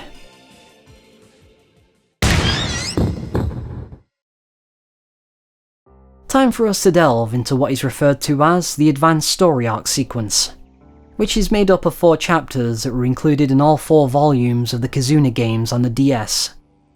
Because of how they were released, they're not meant to be read one after the other in sequence. Rather, they're meant to supplement the main story arcs as a sort of bonus. I personally wouldn't recommend doing it this way though, since it's most likely going to hamper your enjoyment of the story as a whole. Why would you read this random side story when you could just continue on to the next main arc? It makes no sense unless you're a DS user back in the 2000s who wants to get value out of their purchase. Or you're playing the newer console versions that actually forces you to go through these to progress. The first 2 chapters were adapted from a manga exclusive arc written by Ryukishi and Enkyo called Onisarashi, the Demon Exposing arc, while the last 2 are wholly original material act as a continuation. The first chapter is Sometsushi. It follows a new character named Natsumi Kimiyoshi, a relative of Hinamizawa's mayor and by extension a part of the village's 3 great families. Not that this has much relevance to Natsumi's cheery new life in the faraway city of Kakiuchi though. She's made some good friends and there's even a boy she has a crush on. In typical Higurashi fashion though, this ideal school life is soon brought to an end with the news of the great Hinamizawa disaster. Her grandmother is devoutly religious and believes this to be the divine wrath of Oyashiro-sama, as do many other elderly former residents of the village, such as those at the care facility that Natsumi works part-time at. This soon turns into a string of bizarre crimes and murders that creates a stigma around anyone with ties to Hinamizawa, which only serves to further fuel their persecution complex. Natsumi is no different. She becomes convinced that her life will be ruined if anyone discovers her background, that they'd think she was a weird religious nut like her grandmother. This shame turns into resentment for her own family. She blames them for saddling her with such a troublesome lineage in the first place. It kind of goes without saying then that she doesn't trust anyone, not even her own friends and new boyfriend. This feeling of her past catching up to her becomes indistinguishable from the creeping dread that Oyashiro is also catching up to her. Unfortunately, the ending to this chapter feels extremely abrupt and rushed. It doesn't really stand on its own as the other question arcs do, and its bloody conclusion doesn't leave us with much to chew on. It's all set up for the following chapters pretty much. We have the introduction of Detective Tomoe Manai here, the protagonist of the entire Advanced Arc saga. She replaces some of the Akasaka and Oishi parts from the manga, although they still show up plenty in the next part.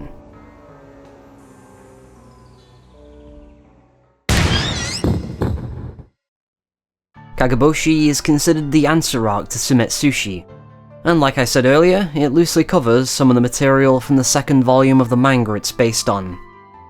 That story took place in one world though, while this one is taking place in another. Because of this, it reiterates a lot of the same setup with a bit more focus on the police this time around. It opens with Akasaka, Oishi and Tomoe investigating the strange behaviour from former residents of Hinamizawa, and Akasaka starts to speculate that the Great Hinamizawa disaster was no accident after all. Basically, it's the same thing from Tsumihoroboshi's epilogue. This is meant to be read after Meakashi, so the reasons behind these things are still shrouded in mystery. Even with this in mind though, it ends up feeling like a dry police procedural in parts. And this is a problem that plagues the entirety of the advanced story arcs. There's lots and lots of talking without much of anything going on. There's also slice of life cop scenes, if you can believe that. The whole story with Natsumi is a bit more interesting this time around, even if a lot of it starts to feel repetitive. Natsumi once again hides her connections to the village from her friends. Only this time it's revealed that they pretty much already know anyway, so all she's really doing is letting them know that she doesn't trust them. She has a misanthropic worldview that resembles Renner a bit. And indeed, her character arc in this story does bear more than a few similarities to her. She doesn't trust anyone and never has. She views every relationship and interaction as having an ulterior, self-serving motive. This is exacerbated by the repeated police attempts to get information out of her under false pretenses. Tomoe tries to bond with her over their mutual hatred of the media, since they've both been negatively affected by it in the past. For Natsumi, it was how they twisted the public perception of anyone with ties to Hinamizawa. But for Tomoe, it was how they sensationalized the house fire that took her parents 12 years ago. She too found herself distrustful of everyone she spoke to. However, she warns her that this is no way to live and will ultimately lead her down a path of self-destruction. Unfortunately, Natsumi interprets all of this as just another ploy to get her to reveal information to the police. The thing that pushed Natsumi over the edge was a rather trivial incident. Chisato tells her to give up on getting into a certain university without mentioning that both she and Akira are applying there. Natsumi sees this as a deliberate act of sabotage by Chisato so that she can have him all to herself. This love triangle has been a source of anxiety for her for a while now. It's the reason, we're told, that she's been clingy and jealous. It all becomes fuel for her paranoia that culminates in a shocking twist. That she was the real killer from the ending of Sometsushi. She killed her grandmother and then her parents to stop them from revealing the truth.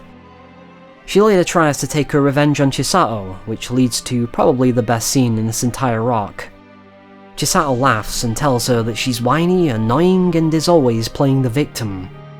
Even though she's only ever tried to be her friend, she threw her under the bus over the smallest miscommunication. This part of the story really makes me question why these characters became friends in the first place. I mean, would you want to hang out with Natsumi? She's a skittish wreck who doesn't even have any memorable catchphrases. No omochikairi, no nipa, no no nothing. In all seriousness though, Natsumi kind of doesn't have much personality outside of her Hinamizawa syndrome-induced paranoia. She falls into this strange middle ground where you can't completely condemn her because she's clearly mentally ill, but it's also hard to have sympathy for her either because of how flimsy her motives are, which we'll get to a bit later. Otherwise, the conflict here fits perfectly within the themes of Higurashi. Natsumi realises that she's been weaving untruths about people in her head and using it as an excuse to pass blame onto them.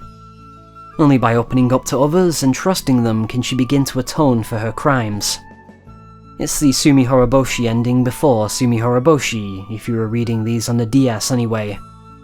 It's not nearly as impactful though. The manga was a much better paced and focused story.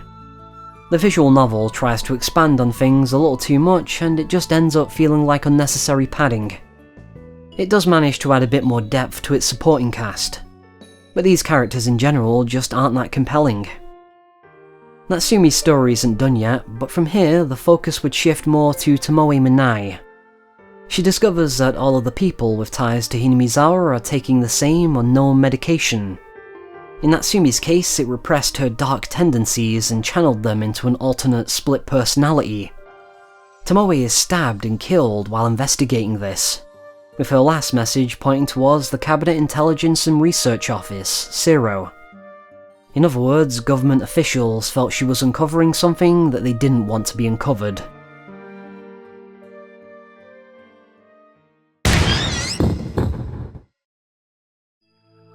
Tokihogushi is a prequel that takes place before Tomoe arrived in Kakuichi City in October of 1982. This is where Tomoe takes center stage and pretty much becomes the protagonist of the advanced story arc. This is a good thing because she's easily the best character introduced in them, even if a lot of the police procedural minutiae that surrounds her is often dry and uninteresting. It's all about the workplace politics and gender dynamics of the modern Japanese police force. Well, early 80s anyway.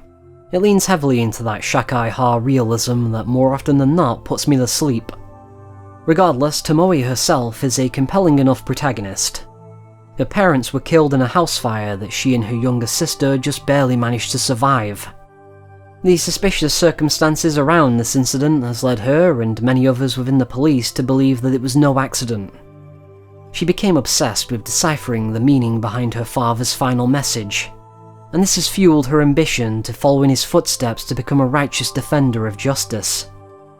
Her sister is Madoka Manai, who actually appeared before her as a minor character in the Onisarashi manga.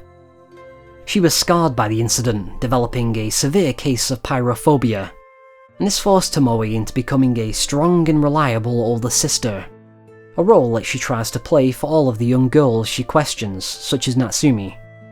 She meets her much earlier this time by complete chance and once again finds some common ground with her. This goes back to what Natsumi said in Kagaboshi. If only they had met sooner, she might have been able to open up and trust people more.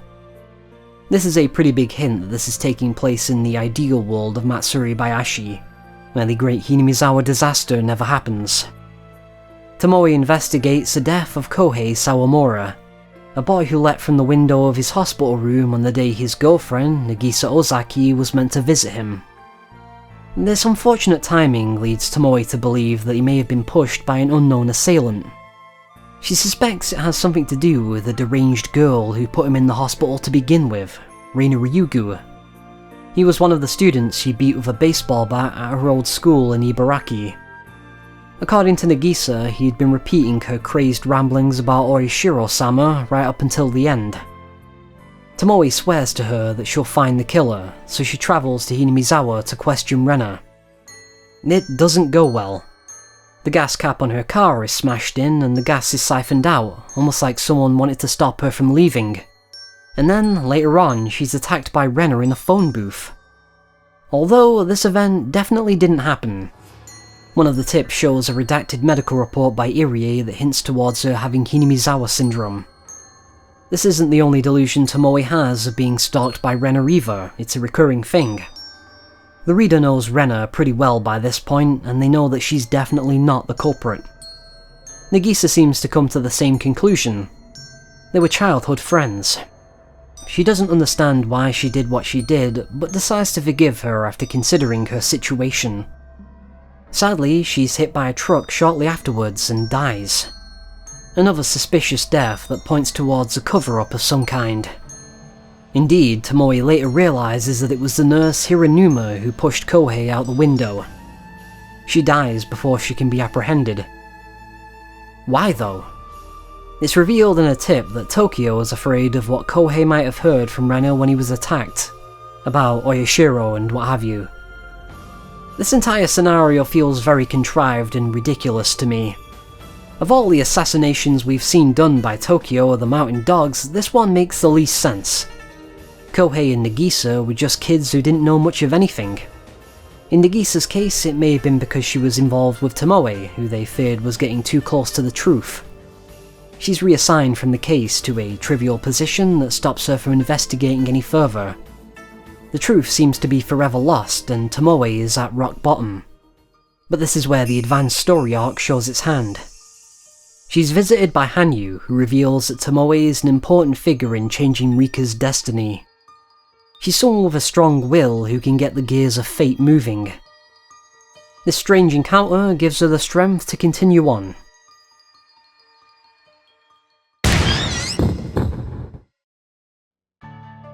Miyosakushi Ora is the conclusion to the entire advanced arc sequence, and naturally resolves all of its lingering mysteries. For Higurashi as a whole, it's meant to expose the dark underbelly of one of its main antagonists, Tokyo and the Alphabet Project. Before Ora gets into any of this though, there's a lot of other plot threads that need wrapping up, such as Natsumi. Her life has been going much better ever since meeting with Tomoe the year prior. But her underlying darkness is still there, and it isn't long until it bubbles to the surface over something pretty trivial. Her boyfriend Akira says he wants to visit Hinamizawa with her, unaware of her connection to the village. This triggers her paranoia about people finding out and rejecting her because of it, even though they don't really have much of a reason to in a world where the great Hinamizawa disaster never happens. Connecting Fragments reveals that she's always had these insecurities about not fitting in and feeling isolated because of it.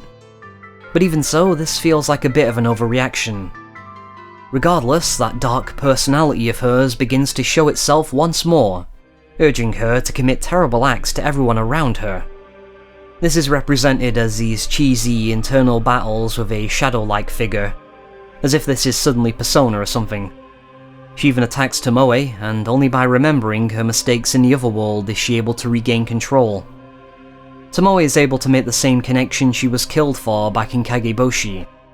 It's Natsumi's medication that's giving her this violent alter ego that's able to take control of her at times. This whole plot feels very cheap for Higurashi standards. It's a convenient excuse to have Natsumi act irrational and go psycho whenever the plot calls for it without the necessary build-up. This is Hinamizawa syndrome in the hands of a lesser writer. It becomes a replacement for proper character development. It would be one thing if it was isolated to the advanced arcs, but unfortunately it's also revealed that Reno was taking the same dangerous medication. This is retconned into being the cause of her rampage at her old school. This revelation makes Tomoe realize that Rena is not the girl she thought she was. She's not some psycho out to murder her, but a deeply troubled girl who wants to make amends for the past.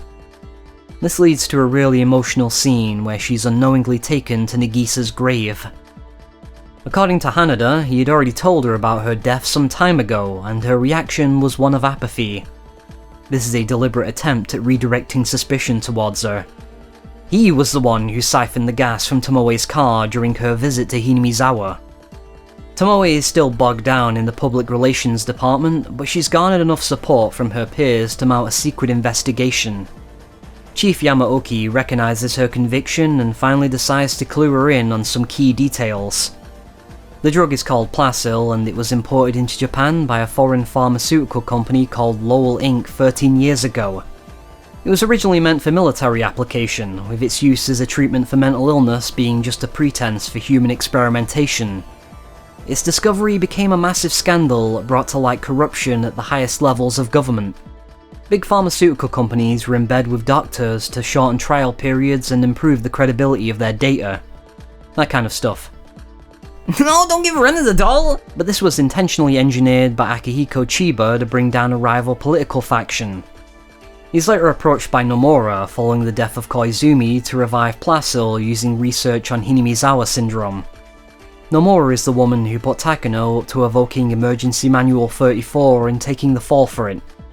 She plans on doing the same thing with Chiba, so she's secretly a major antagonist in the series.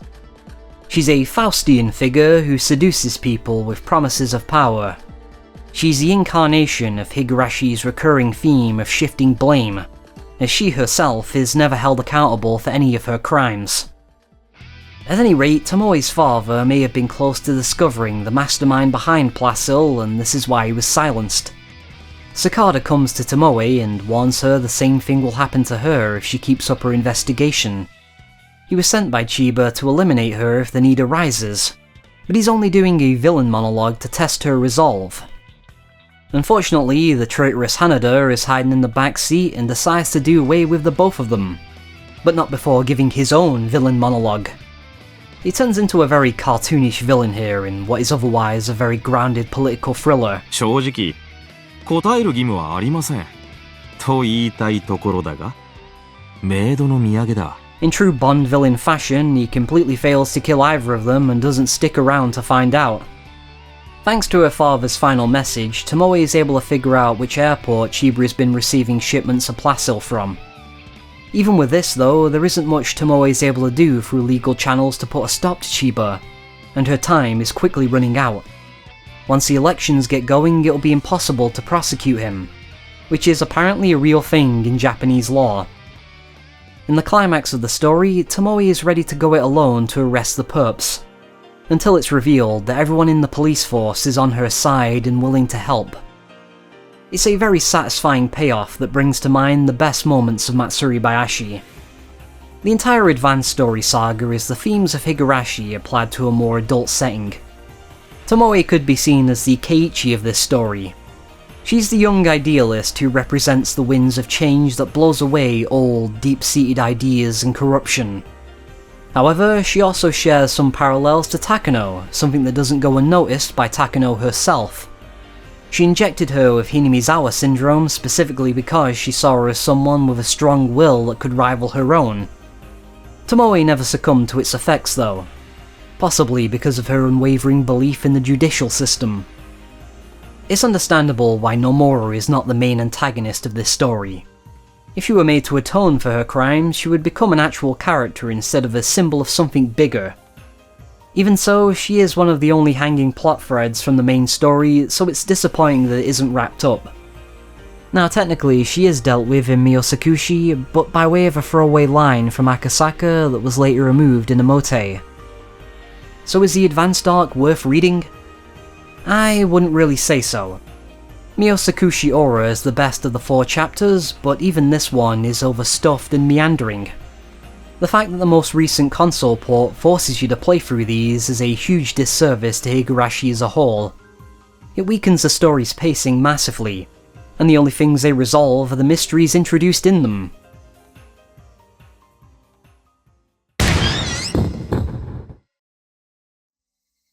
Minagoroshi is an alternate ending to Higurashi that was originally exclusive to Matsuri on the PS2.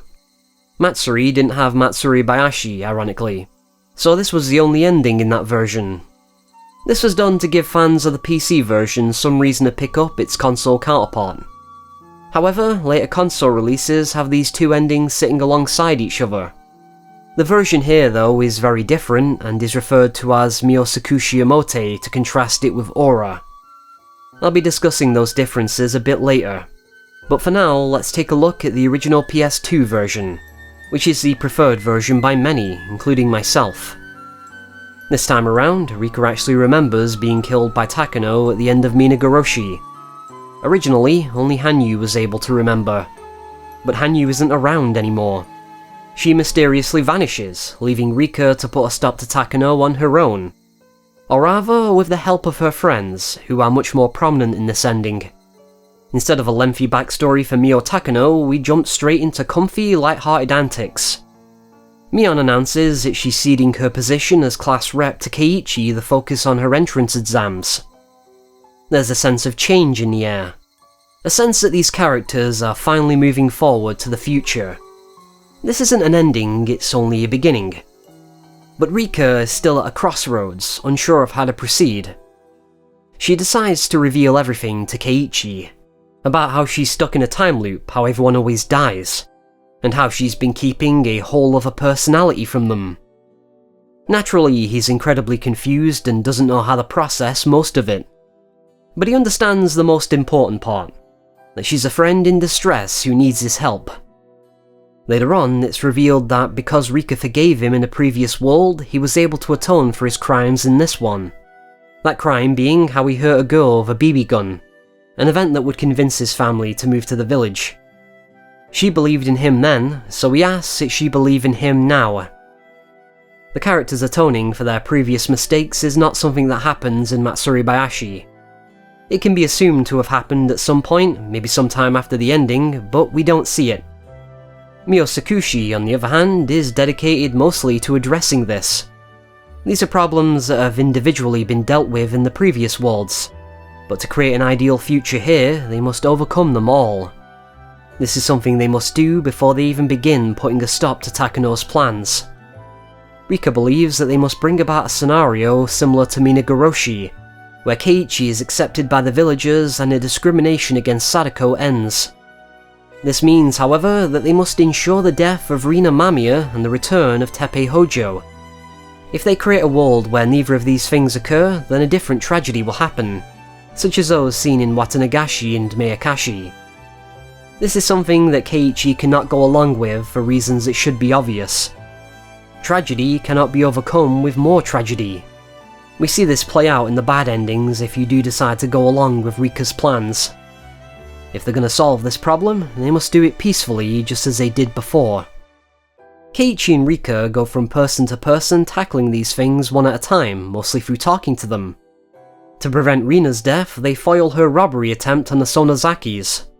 They convince Rena that she's also scamming her father. Mion comes to understand Shion's feelings better and makes things right. And finally, Sadako actually has to deal with the revelation that she might have murdered her parents, something that has always gone unexplored in the main series proper. Miyosakushi is definitely stronger when it comes to the handling of the main cast. Characters like Shion just have significantly more screen time to work with. However, both Miyosakushi and Matsuribayashi have their strengths and weaknesses, and I think where Miyosakushi falls short is the last act when they finally fight Takano. Only the first half feels like a completely different story. The second half is disappointingly derivative of Matsuribayashi, only not nearly as well done or exciting, mainly thanks to the mountain dogs feeling like a much less formidable force this time around. The Irie clinic isn't even defended by any of them, which I find highly convenient. Keiichi is able to dodge all of their bullets thanks to having a strong will. Rika pulling a bullet out of the air in Matsuribayashi felt like a miracle the story earned. This one just feels like the writer is pulling a Deus Ex Machina. This part was removed from Omote, probably for the reason I just described, and something else we'll get into shortly. There are many cool moments that are just missing, unfortunately. There's no siege on the Sonozaki house. Akasaka doesn't get to fight Okanogi and neither does Mion. These are all unforgettable moments that made the original ending so memorable. Then there's what this arc did with Hanyu, which I'm not really a fan of. Throughout the story, she's been encouraging everyone subconsciously. This is what's been giving them the extra push to atone for their past mistakes and overcome fate. The reason she hasn't been around is to teach Rika a similar lesson as the one in Saikoroshi. She believes that it was her dependence on Hanyu that made her lose hope and stop trying to change things. In the ending of Minagoroshi, it wasn't Hanyu that wasn't able to believe, it was Rika. Rika's own actions in this arc reflect this, which is why she needed the help of Keiichi. It does make sense that Hanyu wouldn't want Rika to over-rely on her, considering this is the exact same mistake she made with her own daughter 1,000 years ago. Still, you can tell it wasn't written that way originally. Hanyu's pessimism being part of some long-term plan to make Rika stronger sounds incredibly stupid. Then again, she is a bit of a silly billy, isn't she? This is how it's written in the PS2 version. As I mentioned, there's another version of this story that changes things to be even more ridiculous. In this version of events, Hanyu has been there the entire time, as Rika. She's been in her body, controlling all of her actions, while Rika has been stuck in a crystal ball. What does this mean for the story? Well, not much. They've been sharing the same memories and consciousness, and she's been doing all of the same things she did in the PS2 version of the story when it actually was Rika. We're once again back to Hanyu not believing they could do it and had to learn by literally stepping into Rika's shoes. This twist is dumb and doesn't make the story any more interesting. It also relies on Hanyu pulling a new superpower out of nowhere. This change to the plot leads to several scenes being completely rewritten. All of the lines where Rika uses her adult voice have been re-recorded to use her normal voice, because it's not actually Rika now. やっぱり圭一なのね。やっぱりそれでこそ圭一なのです。 Akasaka's daughter makes an appearance, as does Tomoe Manai. She shows up to help Oishi deal with Otaku in this version instead of Akane. Overall, Miyosakushi is great and well worth a read. The PS2 version anyway. I wouldn't really recommend it over Matsuribayashi, but you can't go wrong with either ending.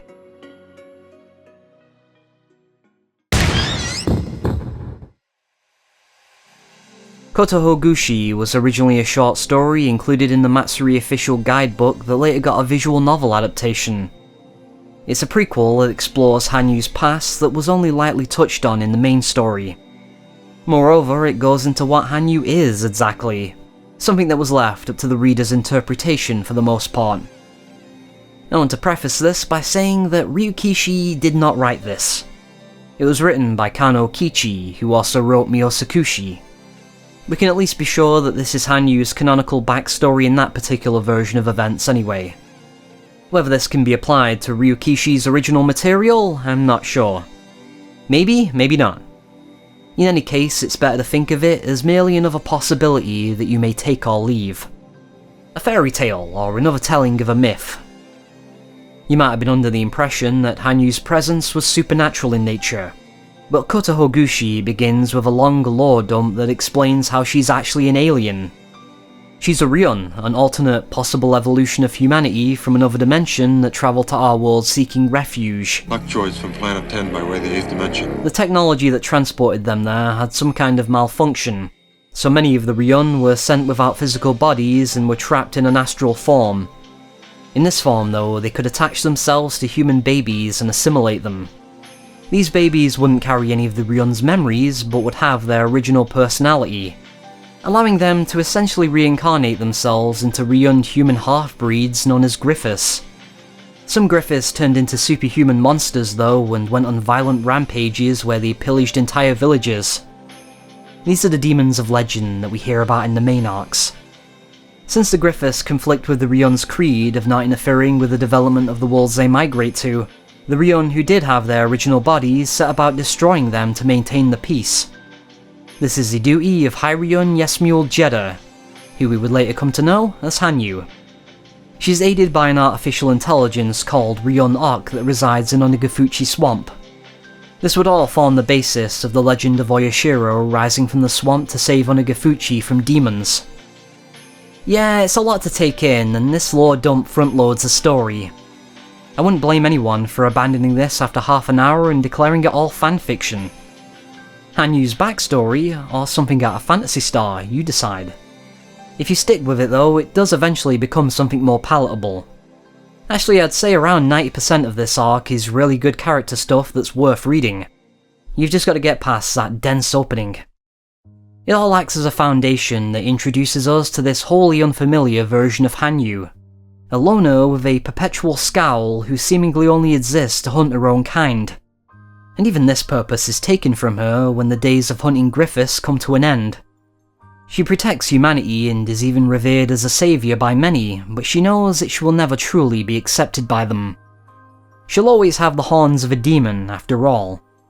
That is, until she meets the human Riku Furude, who is neither scared or horrified that she's able to single-handedly slay a bear. On the contrary, he's enamoured by her. Unable to say her actual name, which is more of a title than a name anyway, he gives her the nickname Hanyu. This is a very important moment, and not just because it's where her name originates from. Because this is when Hanyu would be given an identity that goes beyond what she is, where she's from, and what she does. Riku is the first one to give her a place to exist in the human world. And so she's able to settle down and live a peaceful life of her own choosing, with Riku as her husband. Seeing how their relationship develops is one of the best parts about this arc. Like I said, this isn't really the Hanyu we know. She's incredibly rigid and no-nonsense, which contrasts greatly with Riku, who is a good-natured goofball with a weakness for Miko outfits. His obsession with them rivals that of Irien maids, so he's constantly trying to get Hanyu to wear them. He would ultimately succeed. Later on, they even conceive a half-human, half-Ryun daughter and name her Uka Furude. The Meeps and Nippons are hereditary, I guess. These peaceful times were not meant to last, however. Hanyu returns to her old ways as a Griffiths hunter to put a stop to a demon near the village, afraid that if she left it alone, suspicion would soon fall on her as a strange horned foreigner, and by extension, her own daughter. Sadly, it gets to Riku first and possesses him, forcing Hanyu to slay both of them. 10 years later, she returns to Onikakushi and reunites with the one person who can see her in astral form, her own daughter. She introduces herself as Oyashiro, the shrine deity, keeping her true identity a secret. She uses this as an opportunity to stay close to her as a guardian spirit, seeing it as a way to atone for abandoning her for 10 years. She becomes her friend and teaches her swordsmanship, and even uses her technology to cure her of a deadly disease ravaging the village. Uka pleads with her to do the same for everyone else, including her husband, but she refuses. The Ryun are not supposed to interfere in the fate of humans. She made an exception for her daughter because she's half Ryun, but Uka will hear none of this. In the end, Hanyu decides to help her eradicate the disease, but the consequences are everything she feared. It doesn't stop at curing just one village. Some who receive the demon medicine for free sell it on at a high price. A feudal lord hears about it and seeks to monopolize its sale. It's a very valuable commodity that would help him gain the advantage over a rival territory. What started as an act of kindness by Uka has revealed the ugliness and malice of humanity. She's nearly killed at the hands of a group of villagers, something that sends Hanyu into a murderous, indiscriminate rage. She turns into a demon and sets the village ablaze. This is the divine punishment of Oyashiro upon the sinful world of man. This is when we get to the crux of the story. The battle between Uka and Hanyu. Uka tries to take the blame for over-relying on her mother and bringing about this tragedy. She offers up her own life to atone, but Hanyu objects. She believes that she should be the one to take the blame. Holding others accountable would be shifting the blame from her to them. After all, she broke her oath to live peacefully among the humans and gave them a curse that was not of their world. Humans shift around blame and are never willing to accept it. It just passes from one person to another forever, manifesting as doubt and paranoia of their fellow man. We've of course seen many examples of this in the main series. Only Hanyu, someone who isn't human, can purify them by taking all of their sins upon herself. Instead of blaming each other, the humans can instead come together and blame the demon god. So Hanyu asks Uka to slay her with her own sword. This is supposed to be the final sacrifice that will bring an end to these kinds of sad conclusions. That didn't happen though, did it? Humanity cannot find peace through sacrifice, only by taking responsibility for their own sins and atoning. This is a really good, if slightly unnecessary story, one of the better bonus arcs that you can read. The events in this story greatly influence the traditions and beliefs of the modern Hinamizawa. It explains why Oyashiro is seen as both a benevolent god as well as a wrathful one. It also has an explanation for why Hanyu is a silly ow-ow girl in the present. The Ryun may be immortal, but their brains simplify over time. Basically, they turn into infants after a while. Make with that what you will, I suppose. ただの私の敵。この手によって駆られ、打ち果たされるためだけに存在する。僕は羽生と I suspect this is a retcon because when we see flashbacks to these events in Miyosakushi, Hanyu is still speaking with her normal cutesy voice, complete with the childish nanu desus. 怪我は大丈夫なのですか？怪我は大丈夫なのですか？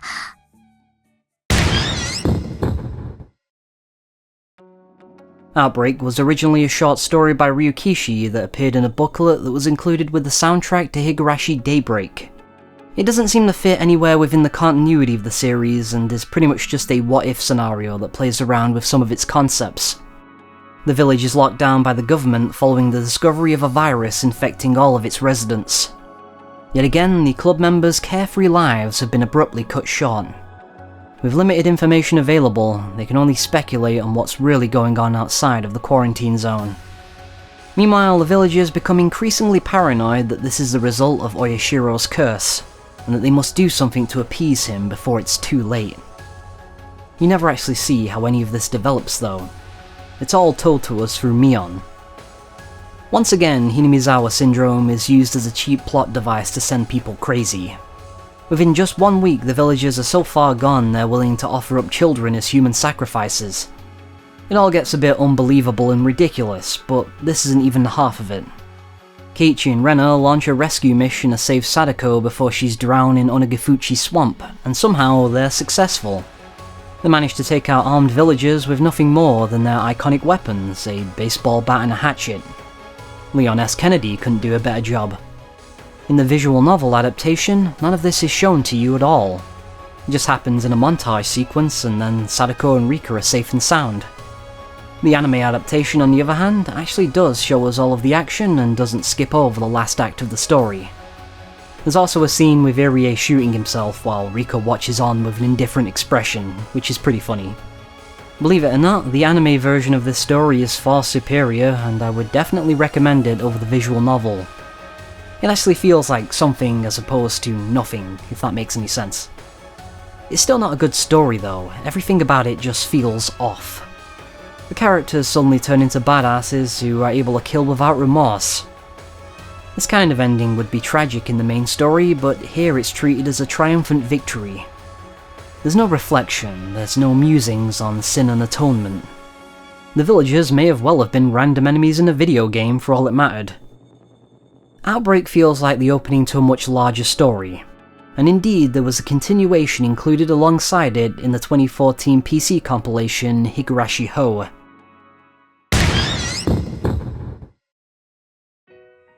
Kamikashimashi, or the Boisterous Gods arc, is a bit of a strange beast.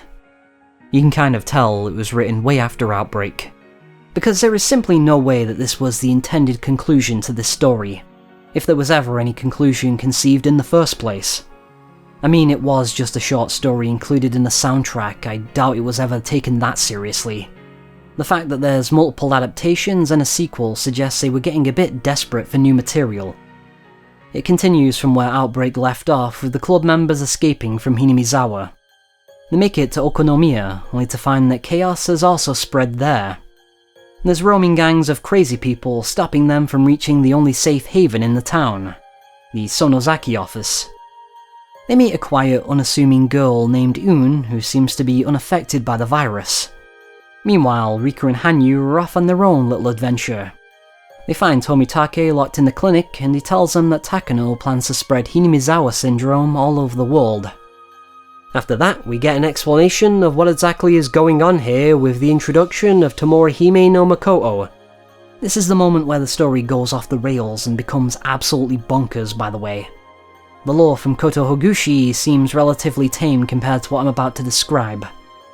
Tamora is a rival god to Hanyu. That is to say, she's the previous alien species whose people migrated to Earth and manifested themselves as a supernatural parasite in human brains. Only they didn't inadvertently send people into a murderous frenzy like Hanyu's Horned people did. The Horned people agreed to isolate themselves to Hinamizawa for this reason, with the rest of Japan belonging to Tamora's people. Un turns out to be yet another alien parasite who wishes to seek refuge on Earth, something that Tamora is utterly opposed to. She doesn't want to cede any of her territory to her, even though it would put a stop to Takano's plan to spread the Horned people all over Japan. They can't be infected by one group of parasites if they've already been infected by another. So Tamura makes Takano her priestess, just as Rika is Hanyu's priestess. But this gives her superhuman strength, you see. They manage to defeat her with a clever ruse and put a stop to Tamura's plans. Only this was exactly Un's plan all along. She's actually a parasite far more dangerous than either of them and uses this opportunity to wipe out all of humanity. The characters realise a little too late that Tamura's actions here don't make any sense whatsoever. Why would she be helping Takano spread the Horn people if she hates Hanyu as well? And Tamura just decides not to explain any of this to them. So yeah, this entire plot hinges on everyone being absolutely dumb. We know it, and even Rika knows it. It all comes down to gods, which are actually just alien parasites, squabbling like children. It's like the story gave up on trying to be something serious and just turned into a shitpost instead. Which honestly, I think was for the best. The fact that it turns into a comedy makes it easier to swallow its silly lore. It's all over the place and doesn't make much sense. Where is this even taking place in the continuity? Rika mentions that they've already fought Takano before, so is this taking place in the ideal world after Matsuribayashi? Apparently Hanyu can just make people infected with Hinamizawa syndrome docile whenever she wants. There are many arcs where this would have been incredibly useful. It doesn't really matter. This one is just a funny, good time that you shouldn't take seriously on any level whatsoever.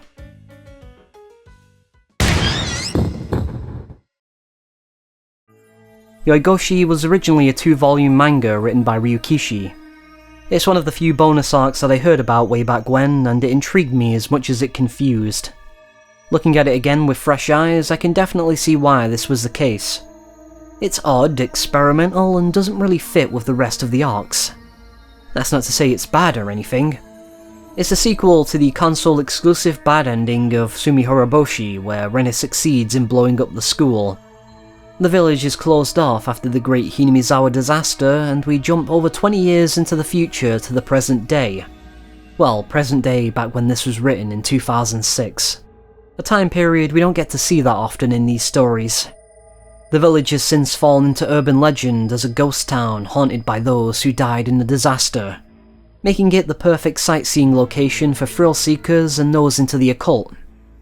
One rainy night, a group of strangers all huddle together under the roof of an abandoned building after becoming stranded with no phone reception. A car of dead bodies is discovered. Mysterious shadowy figures begin stalking them from the tree line.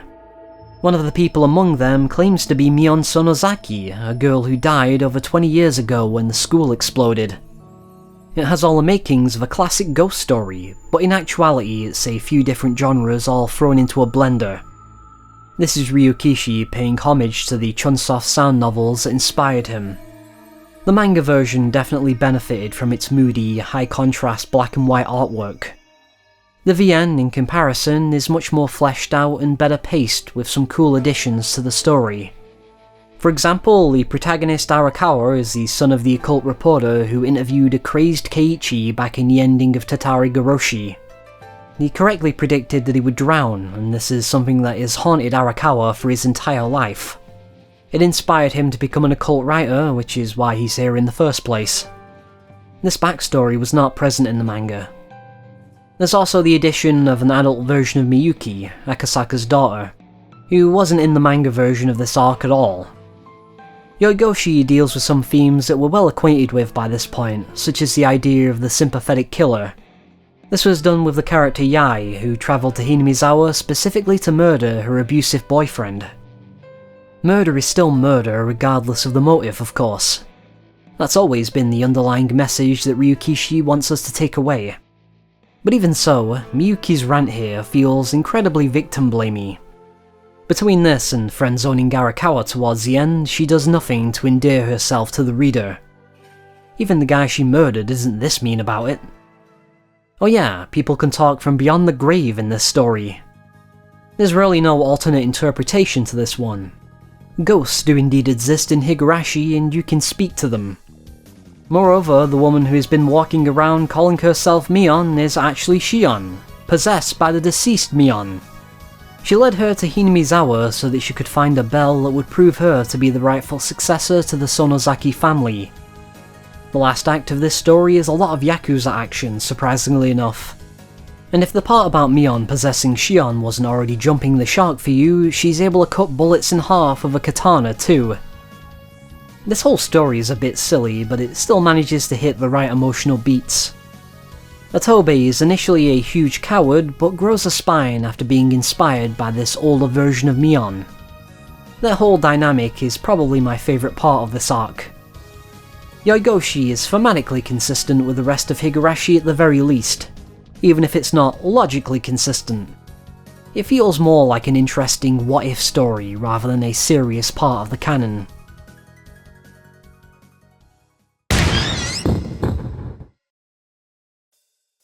Hinamizawa Bus Stop isn't really a Higurashi arc per se, but it was adapted into one in later console and PC compilations.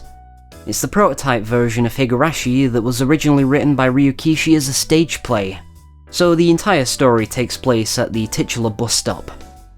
It is actually kind of surprising how many elements from this end up being in the final story in some form or another. We have the dispute over the dam construction, Oyashiro's curse, people scratching out their throats, hallucinations, brain parasites, or brain ants as they appear here. The only characters that are somewhat recognisable are Rika and Mion, but they're quite a bit different as you can see. They're closer in age and have some flirtatious Yuri vibes going on. Mion is from a poor family and has no particular obligations to Hinamizawa, so she's a proponent of the dam project and wants to leave the town behind. However, this ends up exacerbating her Hinamizawa syndrome. The PC version reuses sprites but with solid colours, which is most likely a reference to the old sound novel Kamaitachi no Yoru, a very influential work in this particular genre. Ryukishi 7 actually worked on the remake of this game. The console version instead included new artwork that's based on the manga adaptation. It's bizarre seeing these drastically different redesigns of characters we're very familiar with. Even though they were produced after the fact, you can almost believe that these are old, scrapped prototype designs. The voice acting in the console version uses different voice actors as well, so now we truly have an alternate interpretation of these characters. Strangely, the visual novel version is still written like a stage play with directions for actors and stage lighting. This is an interesting read for those who want to see the origins of the series. Otherwise though, it's packed full of ideas that are presented much better in the sound novels. I suspect it's best experienced as an actual stage play instead of in this format, which actually does exist now.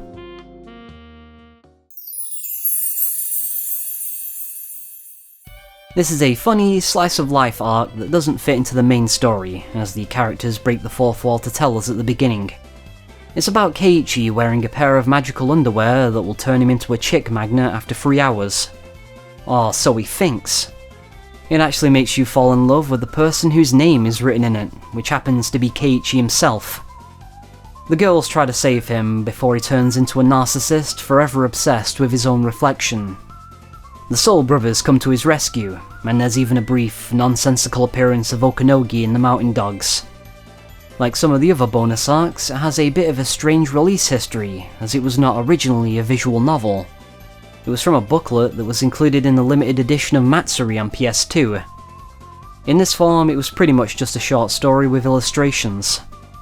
It was later adapted into a drama CD and in the first episode of the Rei OVA.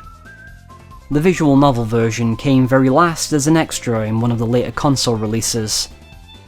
At the end of the day, it's just an excuse to show the girls in swimsuits and have some wacky hijinks. I'd recommend the OVA over the visual novel version.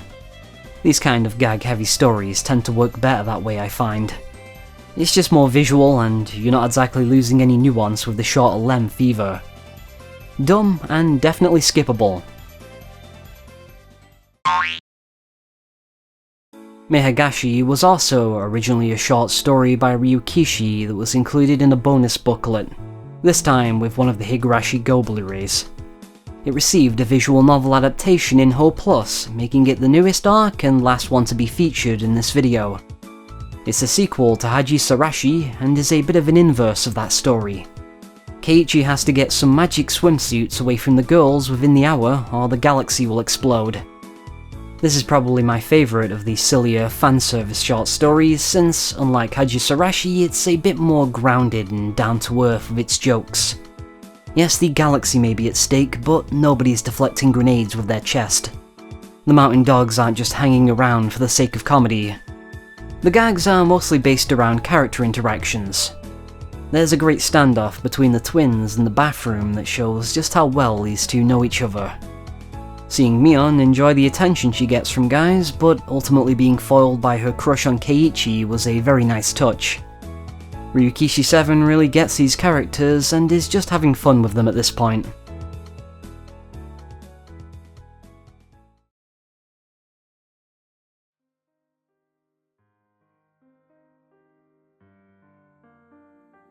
I don't think I'm being hyperbolic when I say that without Higurashi, I don't think this channel would exist. It's what sparked my interest in anime, visual novels, and just Japanese stuff in general. Higurashi is an intriguing mystery, but it's also a great story that will always be close to my heart. There's nothing particularly mind-blowing about its message. On paper, it's pretty saccharine, something out of a children's show almost. But I'd be lying if I said that I no longer needed to hear it. What makes Higurashi such an enduring work isn't the message though, it's how it conveys it. It really makes you care about these characters and root for them against all odds. By the end, you feel like a member of that club. I don't have any of the same friends I had when I was a teenager, but the club members are still there, exactly as I remember them, in June of 1983. A special thank you to my channel members and patrons. I've been Snickety Slice, I'll see you around.